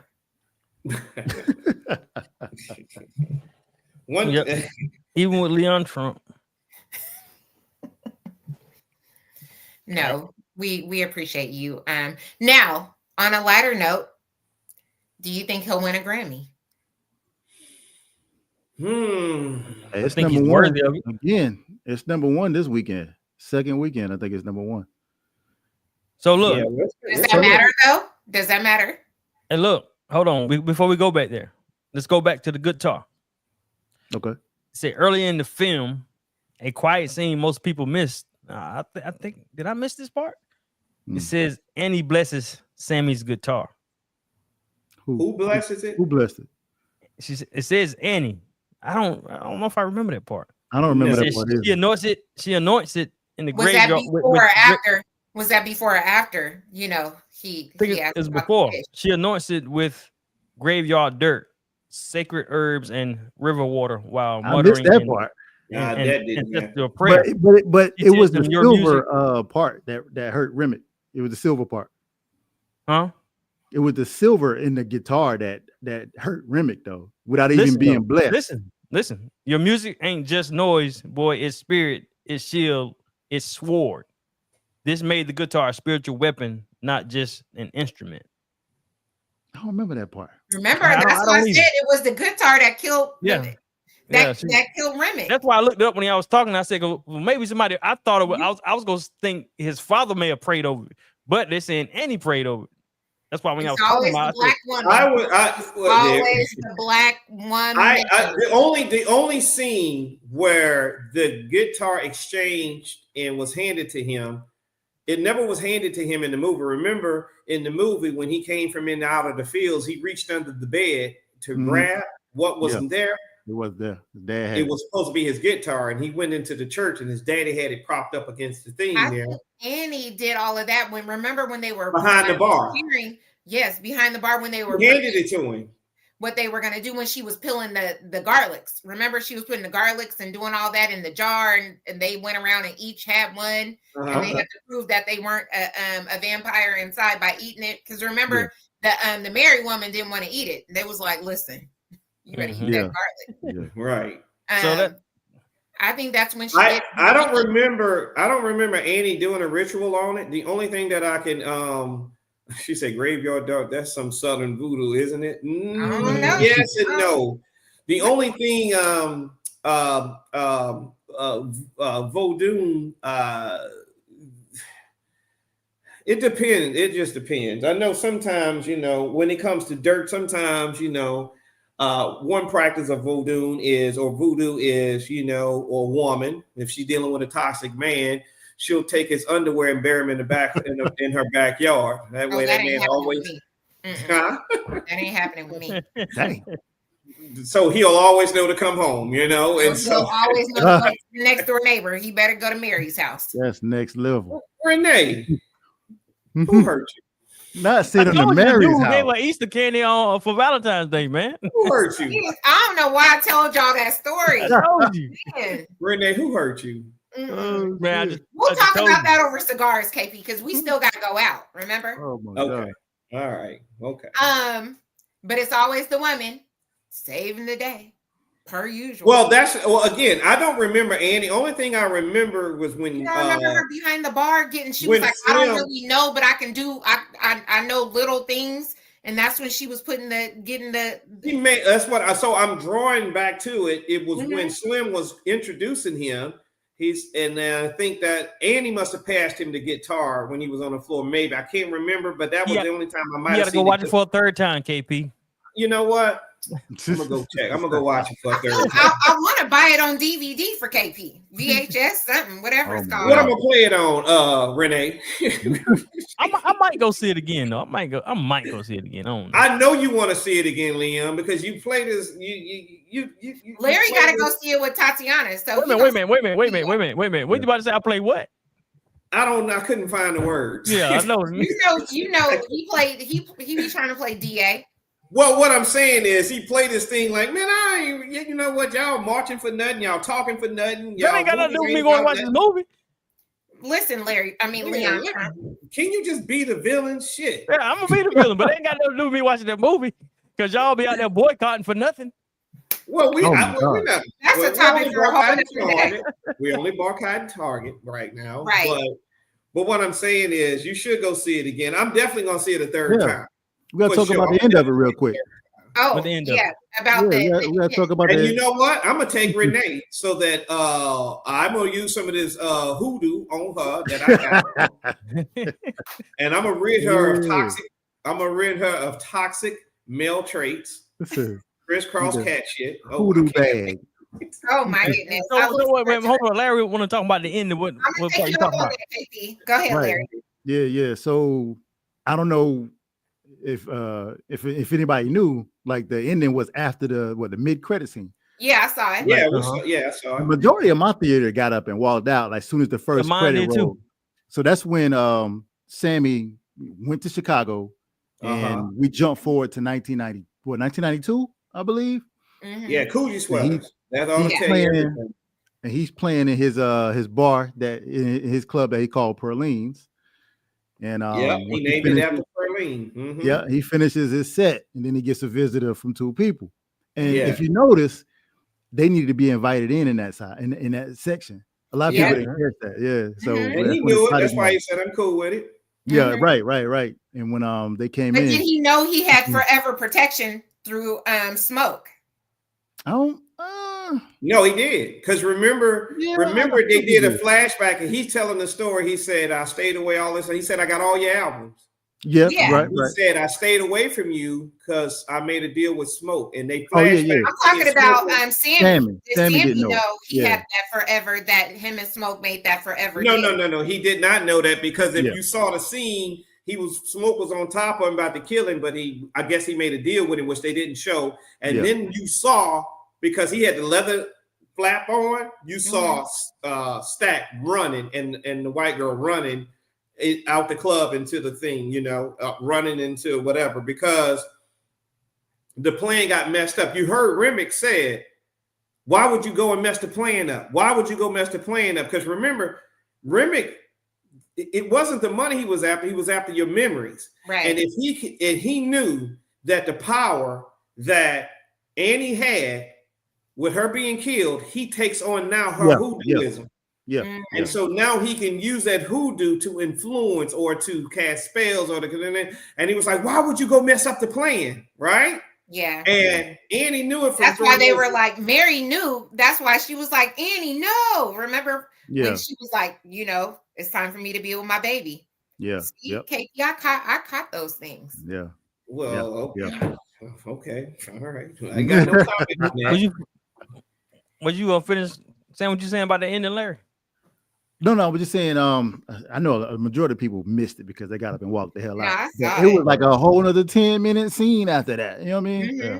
Yeah. But it was good as far as them reconnecting after so long, and the most important part about that was they tempting Sammy again, right? Saying, you can, we can still give you everlasting life with us. Yeah. And he was like, I've lived a full life. I'm ready. For what? Right, for because you noticed that Stack smelled him. He was like, "Yeah, you ain't got long, buddy." He can smell the death on him. Yeah. When you look at it and you think back over throughout the movie about Sammy, and when Remick said, "You are the one I'm coming for. You are the one I want," then it goes back. then it goes to the end of it, and it comes back to Sammy again. Can the movie particularly be about Sammy? Sammy's gifts. I think it's about Well, I'm that. just talking about him, period. Gifts and all that. Him, period. I mean, even though you have all them things in there. I would be curious for him to get a number 2, and it explores his life after that happening and his journey through Chicago and how all of that, where he got to Perlene's and the build, He would definitely, but I will, you know what, Leon? The movie was about Sammy. Right. Let me tell you why. Because Ron Coogler, when they asked him where did he come up with the inspiration for the movie, he had an uncle who was born in Mississippi that moved to California.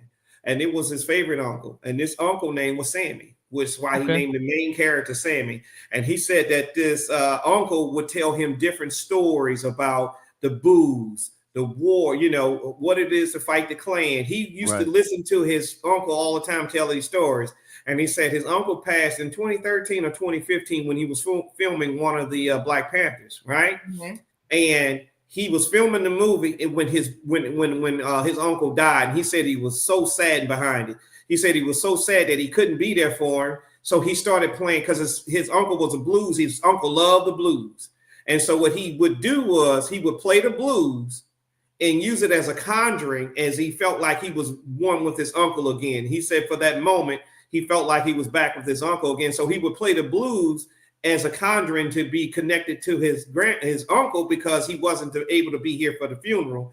And he said it was that there and then, and those stories that his uncle used to tell him about Mississippi is how he birthed the idea for the movie. And so that's why he named the main character Sammy, because that was his uncle's name. That's dope. That's dope. That is dope. Yeah. Oh, okay. So again, there was also another scene at the end of that too, the end credit scene, but it was just Sammy playing his guitar. Yeah. What do you mean talking about playing it for Stack? No. He played it at the end of all the credits. There was another scene. Well, I saw him. Maybe I missed it because there was a scene where Stack looked at him and he was like, "Hey man, I got all your records." And then that's when he said, "Yeah, that's a part of the same one." Yeah, he said, "I'm not." He said, "I'm not with all the new stuff, with all the synthesizing." He said, "I kind of like that old stuff. Can you give that to me?" And that was going back to the banjo, going back to the guitar, and that's when I saw Sammy play it, and they was enjoying it. Right? Yeah. That was another one. Huh? There was another one. You missed it, KP. There's one at the end of that where Sammy's in his dad's church playing the guitar. Oh, but well, that's kind of like, I mean, nothing crazy happened on that one, but it was just him playing a guitar. Another full circle moment of him playing his guitar at his dad's church. Yep. KP, I can't believe you went back home. Disappointed in you. Yeah, I'm disappointed in myself. But you know who I'm more disappointed in? What? All three of y'all, as y'all have all this Impel merch on, and I don't. But you do have some in your closet somewhere. I don't have those medium shirts you and Larry got on. Yeah. Not the medium shirts. Oh my God! I need Liam. Dolphin sonar intelligence says sinners is satanic. Shedeur is false light. Cam Ward is Neo. What in the world? I don't know what's going on here. So Shedeur is Shedeur Sanders and Cam Ward is Neo. I don't know what he means. Neo in the trilogy of Matrix. Yes, I know. Watch Matrix. Okay. Yeah, he's saying Neo in the trilogy of the Matrix. You know, Neo was the one that taught your boy how to slow things down and be in the Matrix, where everything might be moving fast, but it's slow for him. That's why he's able to dodge things. That's satanic. I don't think it's satanic. I don't listen. Again, when Cornbread is standing at the door yelling and talking, some of that stuff is not to be heard. Okay. Yeah. As y'all notice, Cornbread was talking. Sinners are saying Shedor's false light, and everybody was like, "Okay, what else? What's next?" All right. Some stuff you don't listen to. I would like to get a pastor's point of view. Well, you want me to go back? I'm gonna leave and come back as no, don't do that. Dr. Deacon, Dr. Doug. You come back as you gonna come back as Remit. Don't do that. Leon. More of a cat. I'm gonna come back. My eyes gonna be red. Leon, use your powers that be. So I tried to get he's not a pastor, but y'all already know Maurice. But he hadn't seen it yet. He's a youth advocate or something like that, He right? might not go see it. Nah, he'll go see it. He'll go see it. I mean, it's just get Bible, Maurice? really, huh? Well, I would entertain that. Mm-hmm. Yeah. Yeah. I think also reach out to your other powers that be. Oh, Who is that? we'll see. Who is that? But one thing we do know, we all are sinners. Remember that. Right. That's what they In the say. eyes of the Lord. We're all born into sin. Born into sin. But you don't have to stay. Mhm. I mean, I did kind of want to throw some holy water on myself after leaving. I don't know. I just Hey, it wasn't. no. Well, it's a good thing. I would say, you know what I would say what got really what could be demonic was when when they were singing that song, sitting on that log, and they were singing it to Mary. Okay. Also, I can see them ushering in demonic spirits because that was. But what Ron Cooley was trying to get us to see and all us to understand is we have a cadence and a rhythmic. Don't matter where we hear it, we know it's good. We also know when we hear something that's played with the same instruments that was stolen by us and thinking that the Irish, because the Irish always tried to take credit for the banjo, which they didn't. It came from West Africa. And they used the banjo to do their river dances and things like that. I think what he was trying to get them to see, us to see, was when things are not played in the cadence, in the frequency in which we live at, it's going to seem foreign to us. When you guys saw Remick in the middle and everybody circling around him doing all them crazy ass river dances and stuff like that, didn't y'all be like, man, that's weird, right? We all said it because it wasn't the cadence and the rhythm that we're used to.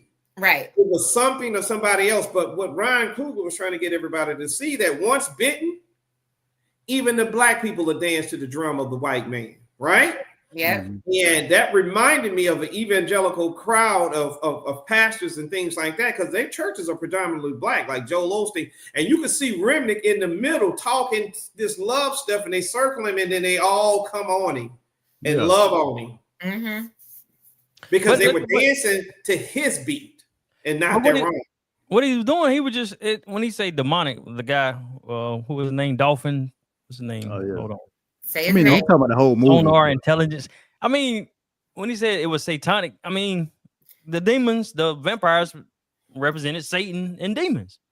So it's like I'm reading right here. It says, but he's saying he put the movie Sinners in big things, saying the movie was satanic, was satanic and not actual things, is what I'm picking up. And again, you got to read people, you got to meet people where they are and what they're trying to say when they introduce themselves. He introduced himself as Dolphin Sonar Intelligence. What he's saying is he operated a different frequency and see things that y'all don't hear and see.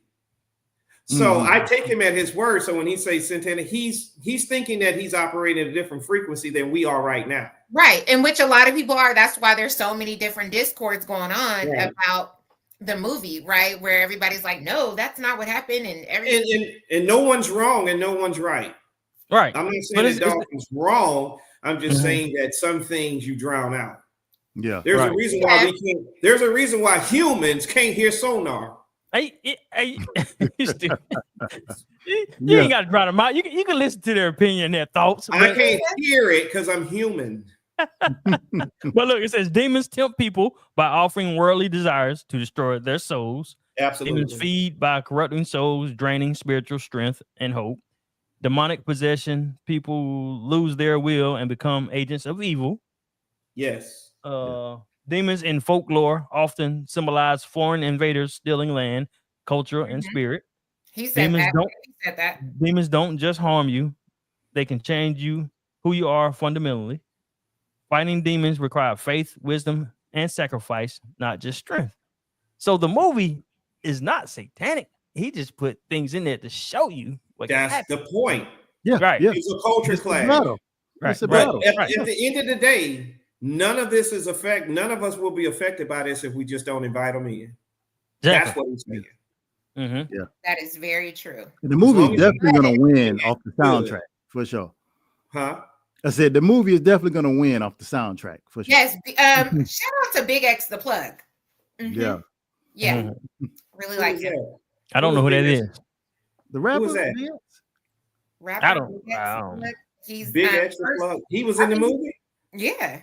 Where? You should have known that. I don't know Big Extra Plug. Me either. And Renee, I don't know. Okay. I'm saying you did your She homework said on you your saw it twice, so you should have known who he was. Caught on to it at least the second time. Leon feeding into it. All I know was Remick had the same powers as damn Sammy. Sammy's was probably a little bit stronger though. Absolutely. Why? Yeah, I'm about to say that's no, why he I didn't. said Because Sammy, that's he why didn't have the same wanted power it. because Sammy defeated him. Sammy, No. he wanted Sammy's powers because he said that he It may wasn't not Big X enjoy the his. Plug. It Go ahead. wasn't Big X the Plug. It was Rod Wave. That was in Sinners. Well, that's why I didn't know it. I saw Ride Wave. I don't think I Yeah, remember seeing Rod Wave. I know who Rod Wade is, but I just didn't catch him in the movie. So. Yeah, neither did I. But either way, was it one of the guys who he shot? No, that wasn't Rod Wave. The guys that he shot. The two. I think it was one of the time when they were switching doing that music, and they were switching like was that? That wasn't Boosie Collins, was it? Was supposed to be, or was it? It was. I think it was representing that time period. Let me tell y'all something that was dope. Y'all didn't think that scene? Oh man, when they went into that music and that was dope. or what they would call it, is that like an oriki in African or whatever? When they went into that music, but still had Sammy playing in the background. Yeah, the music changed with the beat, but they still kept Sammy singing his song. And you saw the different eras of music and how it ties to the West Africa. And all it ties to everything, even the popping and stuff with the women, and the DJ and the mixing, the guitar, or even the geisha girls with the. I mean, it just all tied in. And after that scene, that was like, wow, the visuals, the visuals was crazy. That? And you know what? We've seen that before in the Wu-Tang show. When RZA was doing his he was doing, I don't know if y'all have seen that one, but there is in the Wu-Tang I seen show, somebody talking about that. RZA was doing an episode. If I can find that on YouTube, I'm gonna send it to the group chat. But there was an episode where RZA was doing that. He was going through a sampling session and he was conjuring the ancestors that said, "Nah, don't do it like this, do it like that." Yeah, it was so super dope. If I can find that, I'm gonna send that to y'all. Yeah, but I thought that music scene was. I love it. That was something that's never been seen in film like that. The way he shot that. Oh yeah, that was great. But there was a symbol in that as well. So when they burned down that building and everybody was outside dancing, that kind of symbolized the freedom of being of not being caged inside, and letting your gift out. So I thought that was pretty dope. Because when you look at it, you just look like, damn, the building just burned down. Burning down. Why they not leaving? Right. Yeah. Yep. I mean, yeah, you can take from that a lot of meaning. You see cornbread just sitting there in the open. It was dope. It was dope. So y'all listeners, if you haven't gone to see the movie Sinners, make sure you go see it. It's definitely Oscar worthy. It's very creative. He did his thing with this one. Yeah, there's a lot in there. You make it and Oscar worthy. Yeah, just for the music alone. That's why I said, you will get different things. And can we call in? L, what you got? Yeah, let me see. You can comment though. What you got, L? I think probably what he want to say is a little bit about Shador. Shador. We wasn't talking. Yeah, I mean, we hit Shador. Oh, about Shedeur. What you got? What's good? I missed y'all conversation about Shador, but yeah, that was like the first 15 minutes. We still can talk about it. Yeah, what you got, L? Hold on, L. Put your Let me see if I can do this right here. Put your comment in there. Leave your comment there, buddy. For sure. Yeah. Let me see. Delroy was like, "You smell that?" Yeah, I think didn't you say a little bit about a Shedeur? KP. He did. We talked about optics and everything, and he schooled me and said that the NFL, Trump has nothing to do with the NFL, and Yeah. they walk to the beat of their own drum. They're gonna do what they want to do. Well, they own a day. Listen, anytime you have an entity that own a day of the week, they started off with Sunday and now they own Monday and Thursday. When an entity owns days of the week, For sure. There's nothing you can. What are you gonna do with them? I mean, make Columbus Day a holiday. Well, now you will be under false pretense because he never landed it. Don't undo it. Crazy. So L said the situation is about to reach critical mass. I don't know about decipher that a little bit, L. Yeah. Elaborate a little bit. The situation with Shedeur is going to meet critical mass. A lot of people use critical mass, meaning that I don't know. Issues going forward as far as like the whole draft, or well, when they use reach critical mass, meaning that the entirety of a system or a situation is about to come tumbling down. Mm-hmm. I doubt that, but yeah, I doubt that too. On the day of the week, brother. So yeah, I mean, even when we boycotted, even though we was in protest with Cap, it still didn't bring them to their knees. Right. And maybe a certain situation needs to. If you want to put your email in the chat, put it in and I can pull you on. Is he still typing? Because I want to hear some more from L. Because at this point, they don't let, he's drafted now. So they can say, hey, we let you in. Now you play by our rules. But he's drafted and they still have to go through like conditioning and everything. Like it doesn't, just because he's drafted doesn't mean he can play. He has. True. Right. Only because he said he said this is about to seriously divide the country. It's just getting started. Remember, I said critical mass that something's going to. In regards to that, in regards to the boy, the DC coordinator's son, would like to call in and elaborate. He's talking about the defensive coordinator's son, calling Shador, from the Falcons. Yeah, I saw that. Yeah. We didn't talk about that. So what's going to happen with him? Probably nothing. Yeah, no consequences. The only thing that could happen, and that's going to happen, is the league is going to, I want to use the word sanctions, but they're going to come up with a necessary fine to fine the team for allowing critical, sensitive information to get in the hands of others. Because there should have been only 32 GMs with that list of that email that got the numbers for the phone numbers. Potential They said he left the laptop open or something. That's of course we know that's not true. Y'all said no, it's bigger. It was put your email in the chat. Can have him come on and I can send you an invite. You can come on the show. Come in, son. Come on. We're inviting you in, Remick. Come in. Look at you. This is what we get. We're inviting. We're inviting him in. Do I need to go into my smoke character? Who inviting you? Hold on. No, we want to hear from man. Listen, he had all the time to get an invite in. Why he need one now? Yeah. He probably just hopped in. He probably just thought about stuff. I'm not messing with. I'm just making fun. We want to have L come in. We could do we could record it or go live, but I'm curious to hear his views. Yeah, I want to know. he pretty much said it. He said that he said he just hopped on. He said he just got here. We appreciate Put your email in the chat so I can see your email and I can bring you on. That's the only way I know how to do it. That might be is private. He able to see us? Yeah, it might be private. Let me see private. Throw our name, put our go back where they could see our Instagram names and everything, and he can send you a private message with his email instead of putting it in the chat. Yeah, he can send it on Instagram, and he can DM you on Instagram. Yeah. I think he kind of said what he said he did. I did. No, I didn't. No, I didn't. No, I did. Can you? Oh, he said I did. Can you?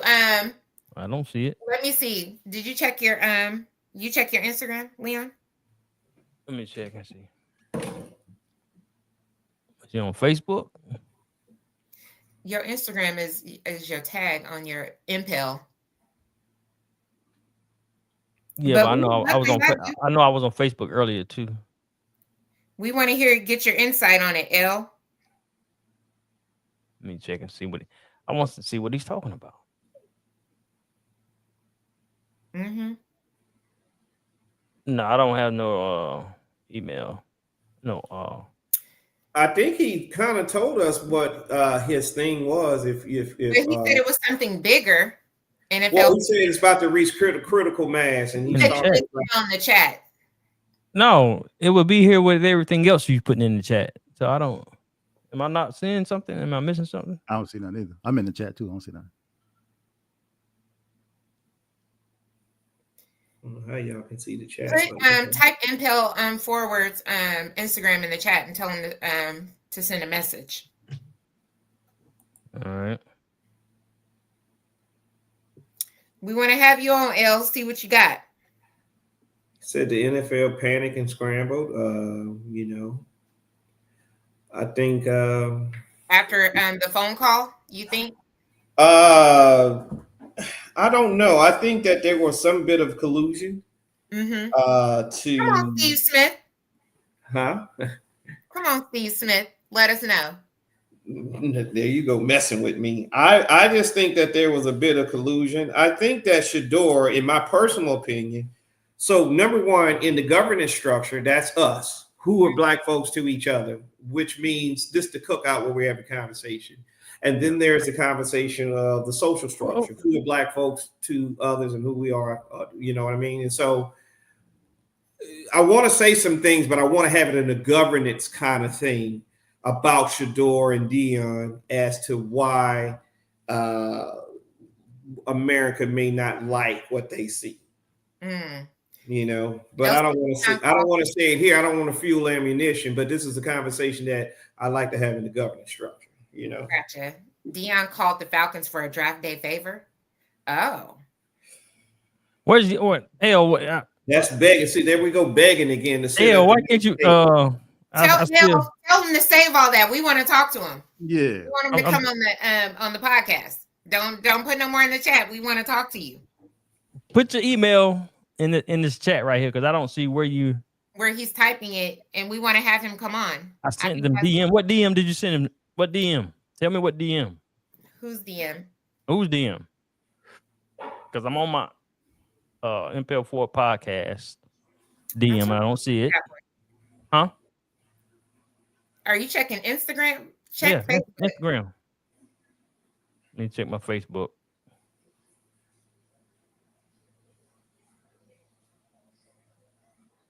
He said IG. Yeah, he did say IG. I thought he said IG. I don't see that. Is it my personal IG? You got a couple. You got a couple. I mean, you got so many. You got a couple of them.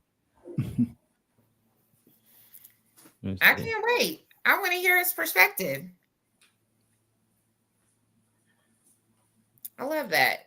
You and Larry got to take Tatiana. For sure. So he gonna have to see it again. Larry, Larry. Hey, we gonna go and see it again because he gonna have me. You know, I feel like I'm gonna talk all the way through the movie. If you go with me.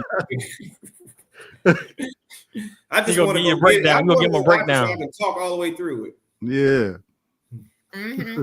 Talk about my issues with male masculine toxics. We got to get that out. We got to get that off you. And you listen. The other thing too, this movie I think right now it's at 163 million. I don't know if it'll crack 500,000 here in the United States because of this is not because of what they're doing. If you don't go see it by Thursday or Wednesday, you may not be able to see it. It's got a short stint because Marvel's about to release Bolt and they're about to release The Accountant on Thursday and Friday.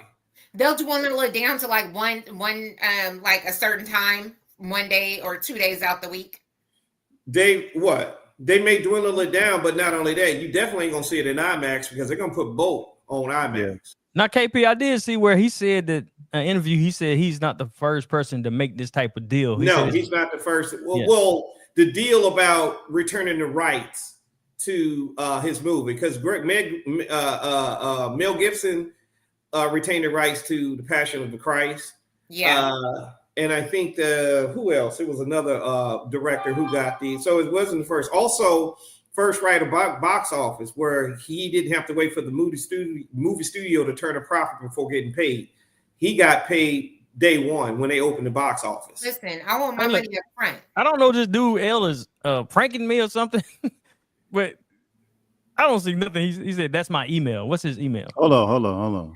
I don't think you can post emails in the chat. But you can't? Yeah, because I just posted mine in there. You can't see it in it. That's why he said he did. Yeah. Okay. Oh, yeah. okay. You can't post emails in the YouTube chat. My Instagram is Impel Ford Podcast. I don't see. You good, L? You good? Type You it did in that the wrong, chat bro. so we can read it. You good. But what I will say is, if y'all can go see it a third time, I'm sorry, I'm speaking for me. You probably want to go before Thursday, Larry. Yeah. And you probably want to come watch it in IMAX this time, okay, Larry? Yeah, because I caught it in the regular joint last time. I think I caught it in the regular. That's why I didn't see what you was able to see, KP. So look, That ain't why. Look, so while looking for L's information on Instagram, I'm looking on the Shade Room right now. It says it's got this thing with Deion. It says reporter speaks on Shedeur Sanders being undrafted. Well, he did get drafted, but that's what it says. Oh. It said claims people said the football player tried to dictate how he wanted things to go and made them feel small when discussing previous combine. So that's a discussion, because that's very real. That's Manning brothers did that too. Thank you, Larry. I know. I know. That's why I said so what? Like, you can be cocky. They knew the problem is Deion is not new. He didn't pop up and just start being their manager. You don't think everything they knew? Right. Deion was just being a dad. And not only that, he was using his influence and the remarkable career that he had as a launching pad. There's nothing wrong with that. Of course, we're not going to say that in the Black community, but you know what? It's cool when they do it, and it's a problem when we do it. Bring LeVar Ball out there. Yeah, hold on. Yeah, go to my IG. Yeah, go to Impel Fort Podcast Instagram. Impel Fort Podcast Instagram. If you put your info in my inbox.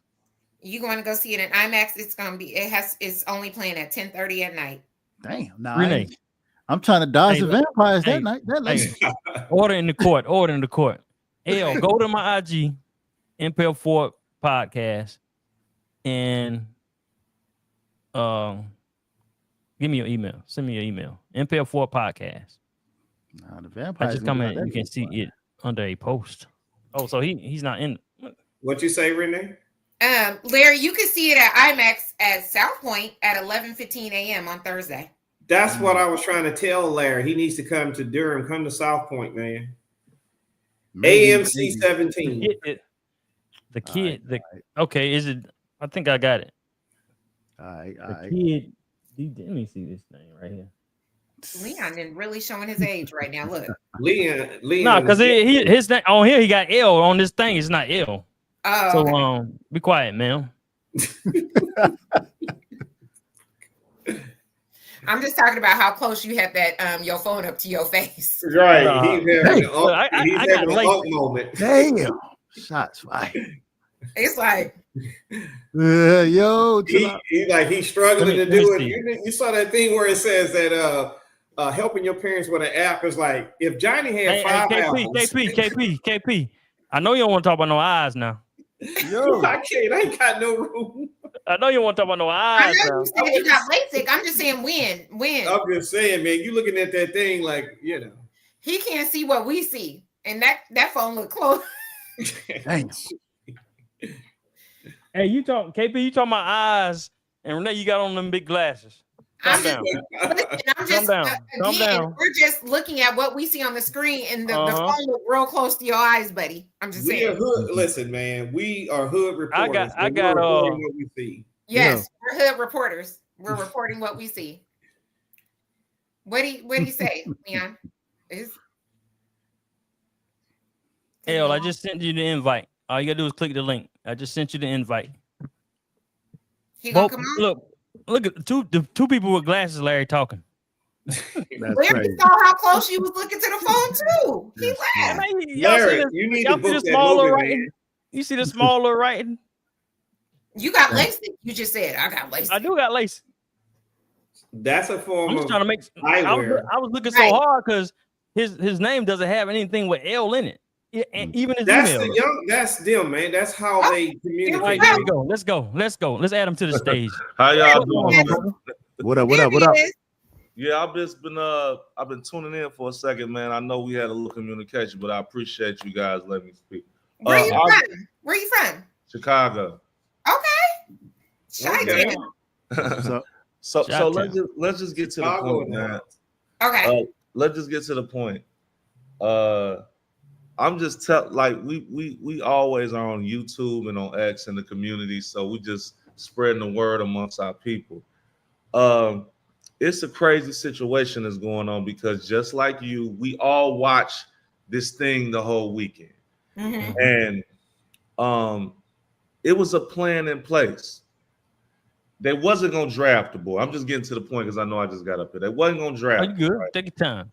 Deion Sanders peeped the play day one, night one. He was like, oh, okay. So he knew that if he was to do, because everybody was talking collusion day one. If he had went and sued the NFL or came out how everybody was saying, Shedeur wouldn't get a shot in hell. So what we have uncovered is through a couple people that we know that had family in the draft is that Deion reached out to the Falcons and set that whole thing up because that has been happening. The NFL didn't know. They just lauded him for what he done for the organization.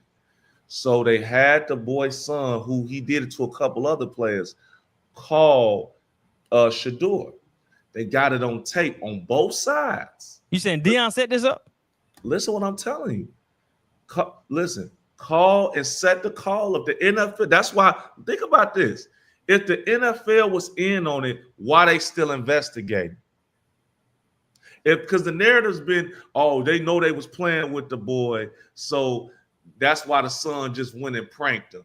No, the NFL figuring out like, hold on, it don't make no sense because right after that they panicked, and then Roger Goodell called around. You know why? Because we got some people in our chat, in our Lions Den community that work with the NFL on the internal level. They said that the league phones were screaming once that hit through Barstool because the image was, oh, they got Shedeur Sanders looking crazy. All this race players. So I'm telling you, it might sound far-fetched. This is what happened. Guess who picked them up? Bill Musgraves. Bill Musgraves was Deion's teammate on the 49ers. Deion advocated for him back in the day in that Super Bowl, and they went and picked him up. The whole Browns organization was looking like, man, what the hell? Why are we picking up another quarterback? Deion trumped him. Now, most African Americans and most people in general calling for the little boy's head. He's 21, he ain't a little boy. They calling for his head. They calling for people to be fired, the whole nine, because it don't make sense. Why would the Atlanta Falcons say, oh, it's over with, we figured out, we already talked to the family, everything all good? It don't work like that. You just impersonated the GM of a rival. Like even when the rival, think about this. Even when the other kids prank call, they don't say we're a specific person. They just say they said we're a team, we're gonna draft. Think about all the other prank calls. These people called, this boy said, I am Mickey Loomis, the general manager of the New Orleans Saints. Think about this. This dude ain't no 13. This is a 21-year-old man. Now do the other knowledge on that. Who was supposed to pick him at 9? It was the New Orleans Saints. That was the whole foregone conclusion before the draft. I think that what's about to happen, and you don't have to believe me, but you will see. The NFL is trying to figure out, man, did this dude set this up to gaslight the public so we could fall and go tell all these owners to go pick him up because they wasn't going to draft him? You got to think. Why? Think about this. That's why the NFL is still investigating.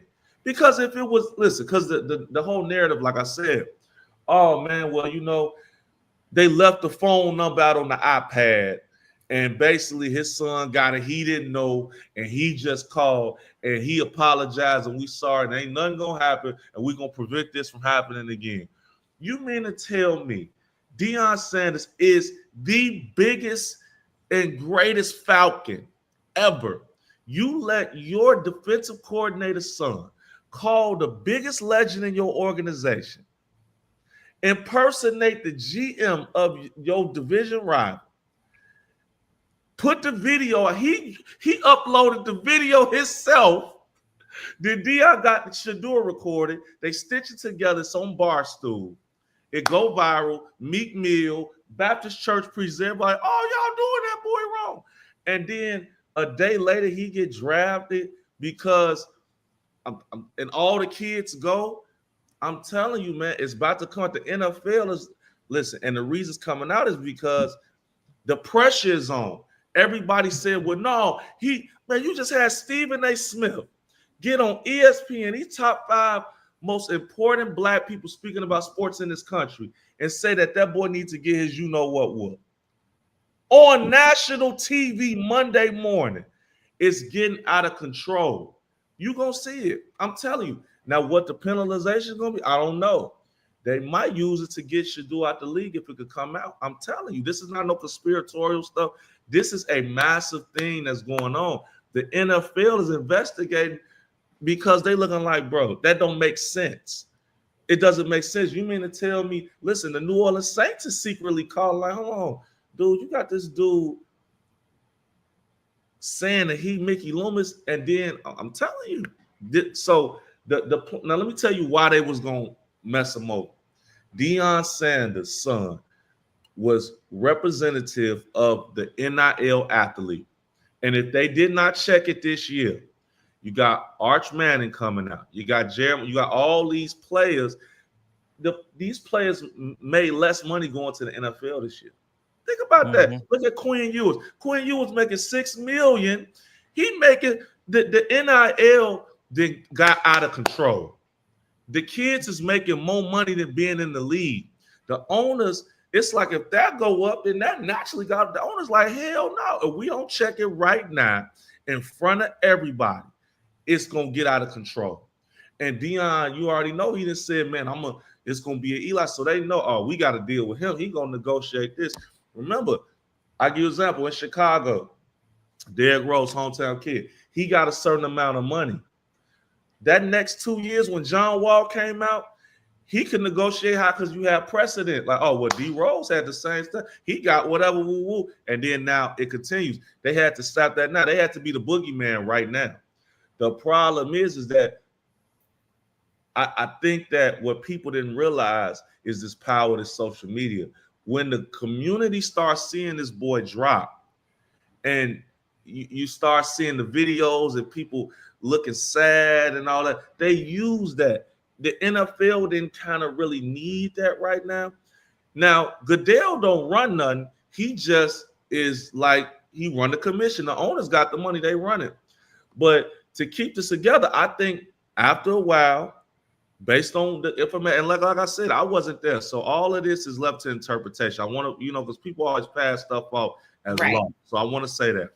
But listen, man, and I appreciate y'all for listening. I think they'll call and say, man, one of y'all got to take him. If the play, I get what y'all on the freeze out. If he don't get drafted, Monday morning, he going to be with Ben Crump. He going to be with Ben Crump, and he going to be suing us for collusion. No, KP boy, Ben Crump. No, seriously. It's the biggest story in sports, to the point where right now, even if you say now he drafted, it don't matter. You know why? Because even the perception of him not getting a fair shake, Deion could know his career is the kid career over. He's not going to send him down. They about to listen. He knows it. That's why the NFL is rushing to figure out a solution to rid of that, because now Shador go there and he don't get the fair shake. This is on fire. Now you got all this like, man, well, y'all didn't offer him an opportunity and all that. The race conversations, you talk about Cam Ward and Travis Hunter, they didn't even come out and speak on behalf of Shador because they already been told, shut y'all ass up. I don't think it has anything to do with race though, because You're still picking blacks in the No. But draft. see, you can't use one or two black people and say that invalidates the race claim. No, what I'm saying is that the NFL is full of blacks, and they but draft when more I than say race, let me clarify what I mean by race. Mhm. I don't mean like they hate black people. What I'm saying is, if you are a black person that is uncontrollable, quote unquote, they have an issue with that. Look at the conversations in sports media today. Now that makes more sense. He's right. No, that's what it is. Right. It's not just they'll get money with anybody. So that's a classism thing, right? No. It's about buck breaking didn't stop on the plantation. For sure. It's happening out on fields, it's happening on the basketball courts. If you too vocal, they will shut you down, which is a form of buck breaking. They'll let you get money, but as long as you quiet. Cam Ward's quiet. Travis is goofy. You know, he just, you know, but Shedeur and Deion, they talk that talk. Man, and I'm telling you, listen, I love and you. That's the conversation I was saying I wanted to have off mic. I love y'all family, and I'm gonna shut it down. I promise you. Listen what I'm telling you. By the end of the week, what I'm saying is gonna be made manifest. And you're gonna say that boy came in because the NFL come back. Listen, they got private investigators on this now because it ended. Listen, this is Deion Sanders we talking about. They love the attention. You mean to tell me that boy called him and it was all good and they just shut it down? It didn't go down like that. It was because remember, I already talked to him. It's all good. Ain't nobody getting in trouble. It don't work like that, dude. You just impersonated an NFL executive. That's a breach of security. And you gonna tell me that, listen, that is a private number that's sent out. Now, people get them, but it ain't been a high-profile case like this. And you telling me the Atlanta Falcons just was cool with it, ain't nothing gonna happen. It didn't go down like that, bro. It didn't go down like that. I'm telling you, when that came out, the league started panicking. And look at the line of succession. Barstool leaked it with both videos stitched together. It was so for my girl Renee, this didn't have nothing to do with Trump's tweet. He didn't get picked because of Trump's tweet, right? And that's another dynamic. Hold on. That's another dynamic. Now, everybody running them. Listen, who better with that media stuff than old Don Trump? Well, no matter how you feel about him, he worked that media. Now, he in a White House press briefing today. Well, he wasn't there with the saying, oh, well, you know, as soon as we put the tweet out, he got his press secretary said it, right? He's gonna take credit for that, but that didn't happen because of Trump. I agree with what y'all saying, but beyond that, this is the biggest story. This is it. And the thing about it is, now right now, I'll give you another example. See, this is how it's gonna get messy. It's already messy, but now it's gonna get dirty. You got these white sports analysts saying, well, he didn't have a good interview. So now other analysts keeping it up. Well, let me see the interview tape.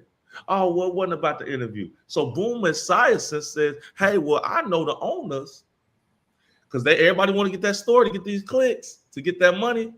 Well, the owner said, hey, we told Apple to take his ass off the board.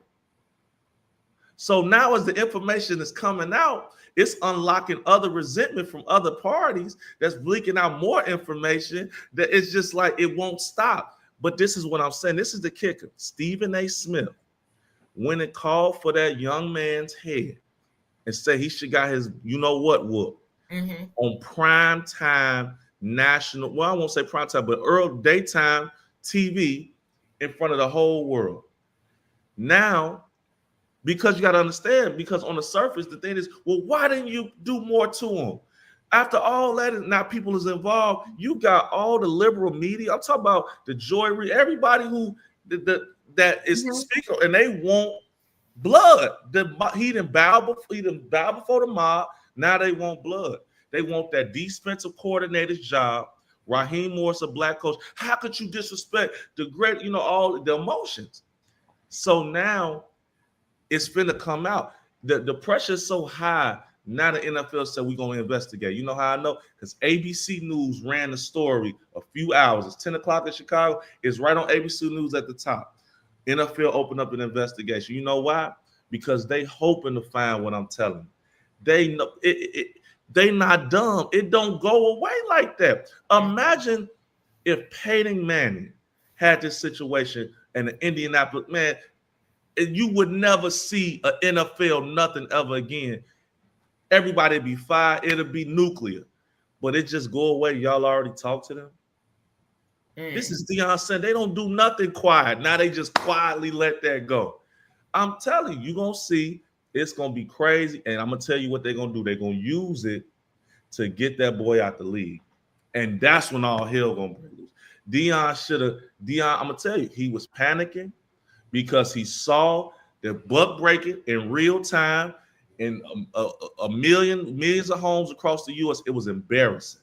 And he made a play to work the media to gaslight them secretly into, we got to hurry up and draft because it's getting out of hand. You know, I get it. Dr. King did the same thing. You know why? I read somewhere they said Dr. King didn't legislate much per se.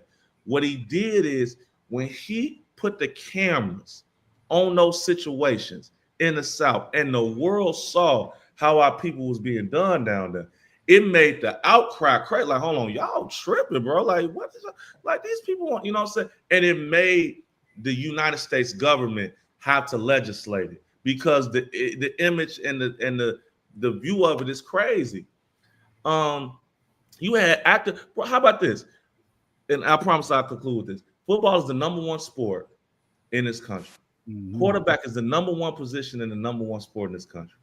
Pat Mahomes arguably is the number one quarterback in the NFL.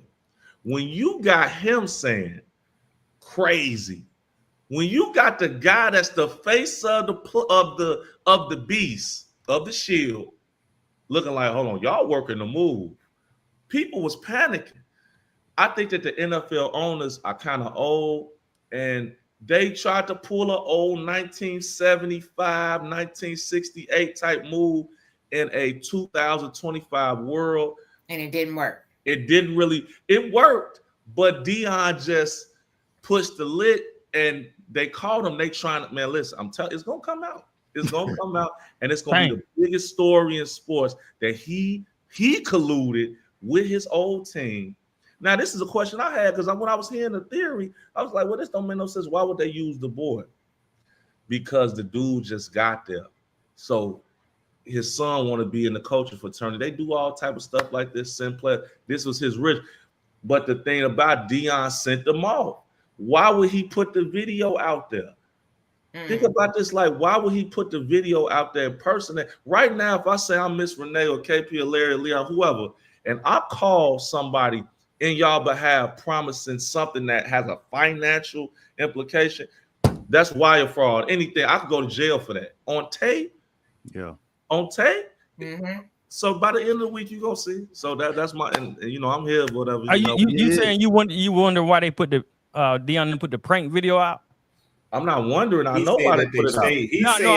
I thought you said I was wondering the same thing. Why would they do that? That's what you're saying. Because I'm gonna tell you why they did it. Because it was a play. They knew that. Listen, they knew he had to. How about this? The boy don't even go to Ole Miss. How about that? Where's Arch? Listen, I'm telling you what's going on. The boy don't even go to Ole Miss. Oh, it's a whole man. Listen, Deion. The defensive coordinator daughter does though. Yeah, but what I'm saying is they made sure to have all that is strategic. Look, I'm not with the conspiracy theories. If you can't show and prove, I'm not with you. But when they was breaking this stuff down, and I'm looking at what's the results is happening, and I think that the NFL put an investigation. I said I know this is to be true because they trying to figure out what the hell it don't make sense. Why would they be investigating something that would potentially make them look bad? Because they didn't have nothing to do with it. You know, these teams are independent. They just it's like states. They just under one collective. So the whole thing is they Deion loyalists, and they like, man, hey, look, some team they got a quarterback, but they like, man, I know what the hell going on. Hey, look, man. But I think that, but the prank, and remember these prank videos happened to Cooper DeJean or whatever. People know about him. They're familiar with him or whatever. And he was sure not to disrespect him or curse or do. It was very strategic. He said specifically what team he was from. He said specifically the general man. And remember, this was the team that was supposed to draft Shedeur. Man, I'm telling you. Listen. I am telling you. By Friday, I'll come back. You gonna be like, oh, this kid, because now the NFL. Listen, the NFL ain't no. You said what they own a whole day of the week, brother KP. You say it. Listen, they not gonna let nobody finesse the finessers. Man, look, I done let you in. Now you gonna have me watching ESPN all week. I usually start my day off and my morning off listening to podcasts about business and health. Listen, man, he need a break from watching Dave Ramsey show, right? Man, listen, he done got bit by. Listen, he done been bit by that vampire already. Now, this is the thing that we gotta watch out for. The Black community has fell in love with Shedeur Sanders this week. Yeah, I think we have fell in love. I'm talking about the non-casual person that don't look at no sports. I'm talking Ellen's about right. I had conversation with my brother-in-law today, and he talked about his wife, his sister, and all them was like caping for Shador. When he said they don't know nothing about football, and they were caping, and I'm listening to him. I'm like, dang, okay, all right. Listen. Now us sports fans, we know what the play is. Deion said it's sitting on the couch. I mean, standing up. He was like, I know what's going on. And he's put the bag into the league, like, don't do this to them, do this to me. But even with that though, see, all that strategic. He was crying for real. Now, listen, Deion Sanders, he knew. I know what you're talking about when you stand up there with Bucky at the camera's son. Yeah, all that strategic. They had knew to play night one and did they overnight conference. Everything else was script. He just had to find somebody to bite for it, and who better than the Atlanta Falcons? Raheem Morris, mentee Raheem Morris. They ran the play. Dude just got there. You take. Yeah, I feel bad for little Shedeur because that could have been my son. Man, listen. This is how I knew it was the play because you saw. Listen, hold on. You saw the call, brother KP, when he got the real call from the Browns. And they like, look, now we gonna think you better come here and work. Woo. They all being fake. They mad because Musgrave's got it. And you see what Deion said, hey, let me speak to the GM. Thank you. He playing the whole dumb, you know what, roll step and fetch it. Man, Deion ain't dumb. He said, I got something for the Nucleus 6. But the NFL is onto it because now, see, this is what Deion didn't account for. You can't just absolve somebody of some stuff like that. And that letter from the Falcons, it didn't please the crowd. So now they digging in. Yeah. Somebody gonna break and say, hey man, this ain't enough money for the taking a dive. Y'all watch Title Fight. This is what this is. Take a dive. Well, let me ask you something, El. What do you want to be true out of this whole situation? What do you want to be true? Me personally, that's a good question. I think Shedeur Sanders is a victim in all of this. I'm gonna tell you why. I think Shedeur Sanders is a good quarterback. He's a kid that's the son of somebody who made millions and billions of dollars for the NFL. Right. And Deion's whole angle business, kind of Ali bravado, that whole thing, but he was just so dynamic of a player, the league just kind of let him kind of get away with it because he was making them a lot of money. He's trying to run back for round 2. They're not going for it. And what he represents is big. What I think I would like to happen, I think that I would like this whole thing to blow up, and I would like Deion Sanders to stand for something. If you're really going to be about it, and come at these NFL oligarchs so more of our babies won't be in this position, because the reality is he ain't going to do it. That's not going to happen. But it's a cold, but because when a man show you who he is, believe him. Yeah. When he preached that, when he told us that God told him to go to Jackson State, he was capping. That's why he went. When he said God told him to go to Jackson State, and then 2 years later, he let him go to Colorado. We didn't get the message. When did God talk to you again? Or brother KP, you hit on something. Now this is you step and catch it. This is why I love you, right? Because the NFL, see, you gotta know something about these corporate. They gonna key into all. If they find out he played with them like that, which they about to find out in the next 2-3 days, because everybody talking, everybody said, well, you know, just send 200,000 to my family and I go hide in Nebraska and I'll tell you whatever you want to know. Just take care of my family, because it's that Edward Snowden type of world. and they found out that they ran a play on the Shield to get that boy in when the concerted play was not to let him in, you about to see every scandal. You about to see little white girls in Colorado. You about to see the false pro. Oh, he better hide this and good. And what they, like I said, what they messed up at, they did not finish it correctly. The beginning was cool. You had Meek Mill and them. Oh, King, you got like when the general public is involved, you got little black girls like, oh, Shedeur said, I'm gonna buy the Cleveland jersey. I'm gonna buy directly from Shedeur, not from the NFL. That's I'm what gonna buy everybody from said. him. They said buy directly from his website, Like, not his merch. Man, listen, they just really made him bigger by gaslighting the people. If it come out that he did that, they gonna blast it. Deion Sanders and them trust me. Listen, this is the shit. This is $1 billion corporation, $1 trillion corporation. Like you said, it on the day of the week. Now, one last thing I do want to say. This is gonna kill Deion's career. No player is gonna want to go to play at Colorado if they feel like he can't secure them in the league. If that comes out, I push back against that, L. He's got 7 players. I was about to say the same thing. You can't really say that. What I'm saying is that you can't really say that if it's 1 or 2. But this is what I'm saying. The Sun was the highlight. Everybody else was skilled players. I'm talking about what Deion was trying to do and make that a pro factory. This is pre the situation. After this, look, so many kids hit that transfer portal because they do not believe in Deion Sanders' ability to get them to the next level.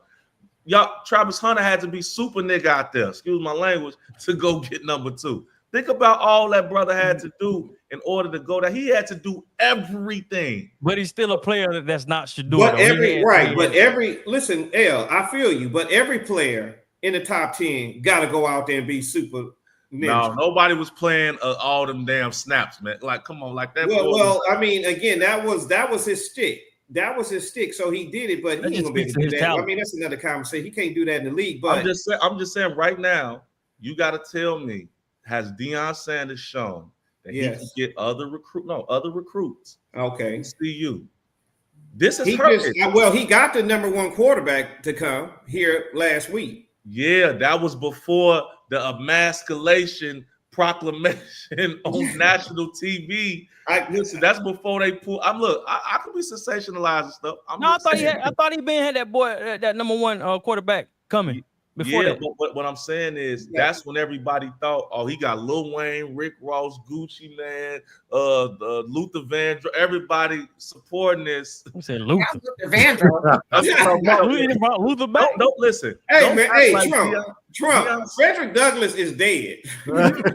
Fred was up there. Listen, this is what I'm saying. Don't act like Deion Sanders didn't gaslight the black community, is supporting it, went to the white institution, had everybody up there, Lil Wayne, the Yin Yang Twin. He hip-hopped it out, and it made it cool all to play. Like, y'all want to go play for Prime? And he got all the contacts in the NFL. What the NFL showed you, man, this nigga don't got no power. Hold on. Time out. I like everything you're saying. You keep going after this. I'm just building with. I'm just having. Yeah, you good. I want to know what you doing. Who are you? I'm a music producer, man. I'm sneaking and giving my slave signals. I got to go back and say, hey, boss. Okay. I'm a music producer. Giving his slave signals. Yeah, I'm a music producer. I discovered Juice World, G Herbo. I'm from Chicago. I'm in that world. You know, I've had welcome, brother. Welcome. But I don't care because I be hiding my money, so I don't care. They got to come get about me. But that's what I'm saying. I know a lot of the kids, like, just for, you know, and stuff. But I'm telling you, and I we don't have you back when you know. Hey, I'm gonna come up here whenever. I'm telling you, that boy. If everything don't pan out like you saying, I'm calling you. Hey, listen, if it don't pan out like I'm saying, you got me recorded. You got my Instagram. I'm sending everybody $100 cash out personally. So let me ask you. I don't want to have it, but I hate that. I hate he had to do that. Matter of fact, 200 a piece. I know what's gonna happen. Let me ask you this. For real, there it is. What do you go by? You go by L, or what do you go by? That's affectionately L. My producer name is DJ L. Okay. So L, let me ask you this. how did you come to this podcast at this time? How did you come to this? Oh yeah, like it was just in the spirit. Y'all had Shedeur Sanders. Everybody you could watch. You can't see all the people that's in the chat. It's everywhere. Keywords. Yes, in the We keyword. love that. We're small, so we're trying to grow. Man, ain't nothing small. You don't know who gonna come through. When it's on that net, it's everywhere. It's everywhere. I'm asking because it got the likes of you, who probably have a lot of Instagram follows and things like that. So I was just wondering how did you come to us? So that's the thing. And why did you stay? I'm just talking. I like having fun. He said he liked you, brother KP. You was his favorite. Yeah, no, I did not say that. Ain't no favorite. He said you look like a deacon. No. I like the conversation. You guys were very, very. You had a real conversation. Listen, what I'm telling you. This is the biggest story in the country. It's in every cafeteria, every boardroom. This is the most polarizing story since Kaepernick, and it's even worse than Kaepernick because it's involving collusion with a young kid. Like Kaepernick was still in the league. He had a real big message, but this is essentially a kid. You know what I'm saying? So it's big, and it's gonna keep getting big. You got presidents involved and stuff. I think. Listen, I promise you, 200 apiece. I'm doubling. I know what's up. Y'all got my information. I ain't hiding. Listen. Hey, Big L, I can use me a 200. I can use me some cigar money. Hey, look. I hope to not. Hey, look. I hope that you're a premonition. I hope that it's not true. No, I know it's true. But you sound excited. Are you disappointed? Or does it really matter? Because I like when a black man pull a fast one. I'm just mad when he get caught. Man, you seen that term? Okay, man. I'm gonna be honest. If he was able to trick them in the league, look, because imagine if it worked, right? Which it did work in theory, if they don't find out about it. But think about it. If it worked and Shador got on the team and he knew that, okay, now they got to give him a fair shake or everybody gonna be mad again. It's kind of foolproof because he know the kid got skills. He know Shedeur got skills. Oh, he can spin it. He can spin it. But if they find out that he had this strummed up and demonized him to the community, but I love our people. We so crazy. Like, man, you know what? Hell yeah, he worked for the play. I would did the same thing for my seat. What Satan meant for bad, God's for good. I already know how this works, but they definitely gonna demonize Deion Sanders. He know it, but they just need to buy some time. Really, if I was in a perfect world, they should have kind of just let him go undrafted, and then just came with the collusion and blue. It's gonna happen anyway. Ain't no ducking this. I would have shut Shedeur down for playing football. I know that sounds crazy, but he wasn't gonna get a first shake or make the XFL a new location, just how the HBCUs partner with another league and say, hey, this is where we come and what we appreciate. Make it like you did the same thing for the HBCUs. Do it for another league. Like, man, we come in here, make it a big thing, get all the rappers involved, and go against the Shield.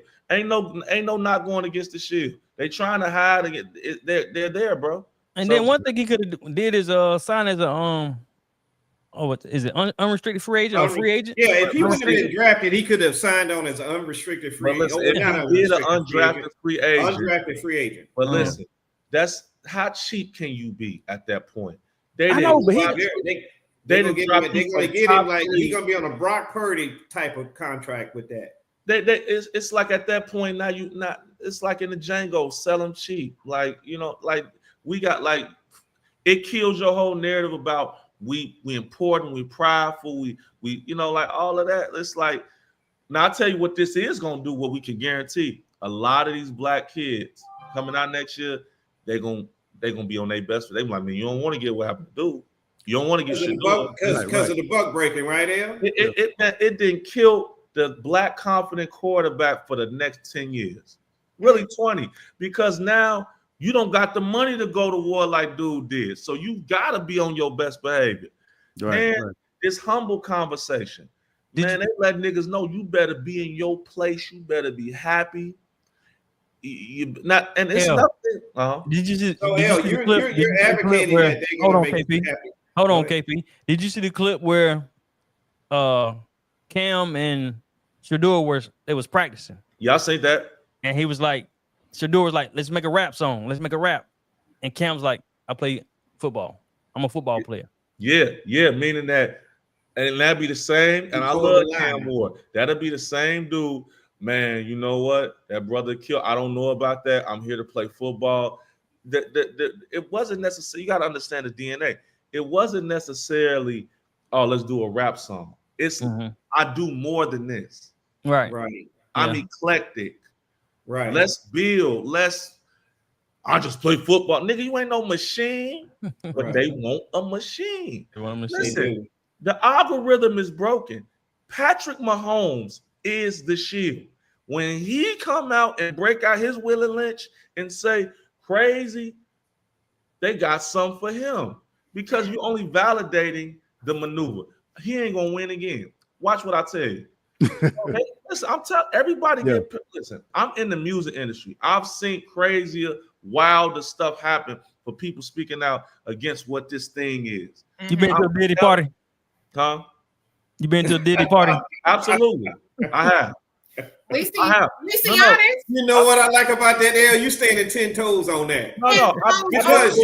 Because when you solid in a situation, you can stand. I've been to 2 Puff Daddy parties. I'm actually really cool with his other son, Justin. But listen, man, I'm from Chicago, right? And I don't smoke. I drink a little bit, but I don't smoke, right? But at the time, I wasn't even drinking. And when we first got famous, I just be honest. That was the whole thing. Yeah, let's come kick it. And all my friends and colleagues were smoking. And the thing about it is, I would just realize because I went to University of Illinois. So we party all day. You know, we party, you know, that's what we do. So coming in the rap game, and I'm at these parties and I'm seeing, oh yeah, this energy ain't really conducive to, because if you want, everybody want the young ladies or the young guys or whatever. But I just start seeing stuff, and I just keep it real with you. Stuff like they test you. Like it might just be a plate and it got some different drugs on there, and they just want to see you react to it. And I treat it the same way as like being from the hood. I give example. This how I treat it from being from the hood. Uncle, cousin, little cousin, everybody got guns. Now, some people may not be used to seeing a firearm. Right. They might be like, "Oh my God, you got a gun," but you get taught to this, and it's not good. Desensitized having a legal firearm. You just desensitized to it. Mm-hmm. So I treat my mentality the same way. Cause like I give an example. I seen bro one time, and we in the studio, and he about to use some heroin, and they like, "Man, you want some?" And it's an art to saying no without shaming somebody, so they feel like you want some appalled type of stuff. Like, man, what the hell y'all niggas trip? Y'all doing heroin here, all that. Yeah. So then it's an art to, because they'll be like, oh yeah, he one of them. He a tail. Let's get him up out of here. You know what I'm saying? So it's an art to decline in a way where you make them feel like, oh, he ain't really tripping. He just ain't on that. And well, because being in the hood or being in the hood, you get offered stuff all the time, and you decide in a certain way, like, "Hey, bro, I got that gas, bro. What you need?" It's a certain and the way you decline it is gonna say what he gonna do next. Yeah, like you got exactly. So, but a lot of the kids from the suburbs, and I love the suburb. I love my suburban. I know you do, because that's who buy y'all albums. That's why you love them. Yeah, but let me tell you, they'll kind of be reacting a little weird to that type of stuff, and they could key in on that. But they know who to try that with. See, with the sexual stuff, that's how they like the sexual stuff with them girls and that baby oil. I seen all that stuff when them dudes was having, but I was peeping game like, man, they finna get on that with them. I'm out of here. I give you another example. I'm gonna tell a real story. This is from a real OG from my city. He told me this when he first started going around dude and them. And this is in the NFL and all that stuff, right? They got these girls here, and they had drugs out. And he don't smoke or drink. He's straight militant. He don't play no games. Straight serious dude. The serious of the serious. Like no games. But I'm just saying, when it comes to that straight edge, he ain't messing around. Strictly about it. He in the street, but he's a straight dude. And he a real heavy too. So he there, and the girl offered him some weed or something like that, or some cover. I don't remember the drug, but she offered him a drug. And he say, man, would you get that to a friend? And old girl start breaking down crying because now you done just turned the God in her face. You have no choice but to turn away and cry. Right. So she started crying, but it was a bunch of the guy and dude was there. And he looking like, what the hell? Like, why is she crying? Because they not knowing what's going on. Right. And she like, he told me that I shouldn't be doing this. And he looking like, man, I just said, man, what you get at to a friend? Because the God in his life was like, man, I'm not finna do and man, when I tell you they kicked him out the crib, they was like, man, we'll just step out here for a second, lock the door, then open the door back up. Yeah. It was a whole street situation about that too. But he always tell that to like us in common because he was a mentor. Tell like, man, they ain't right. So it's gonna come out. All that stuff gonna come out. It's only a matter of time. But what's gonna come out? So you left the party like Marlon. No, I'm just saying like they gonna play that with people that they could get out on. Like you ain't gonna play with the real. We serious in Christ. I don't play no games. We'll really do that to you. We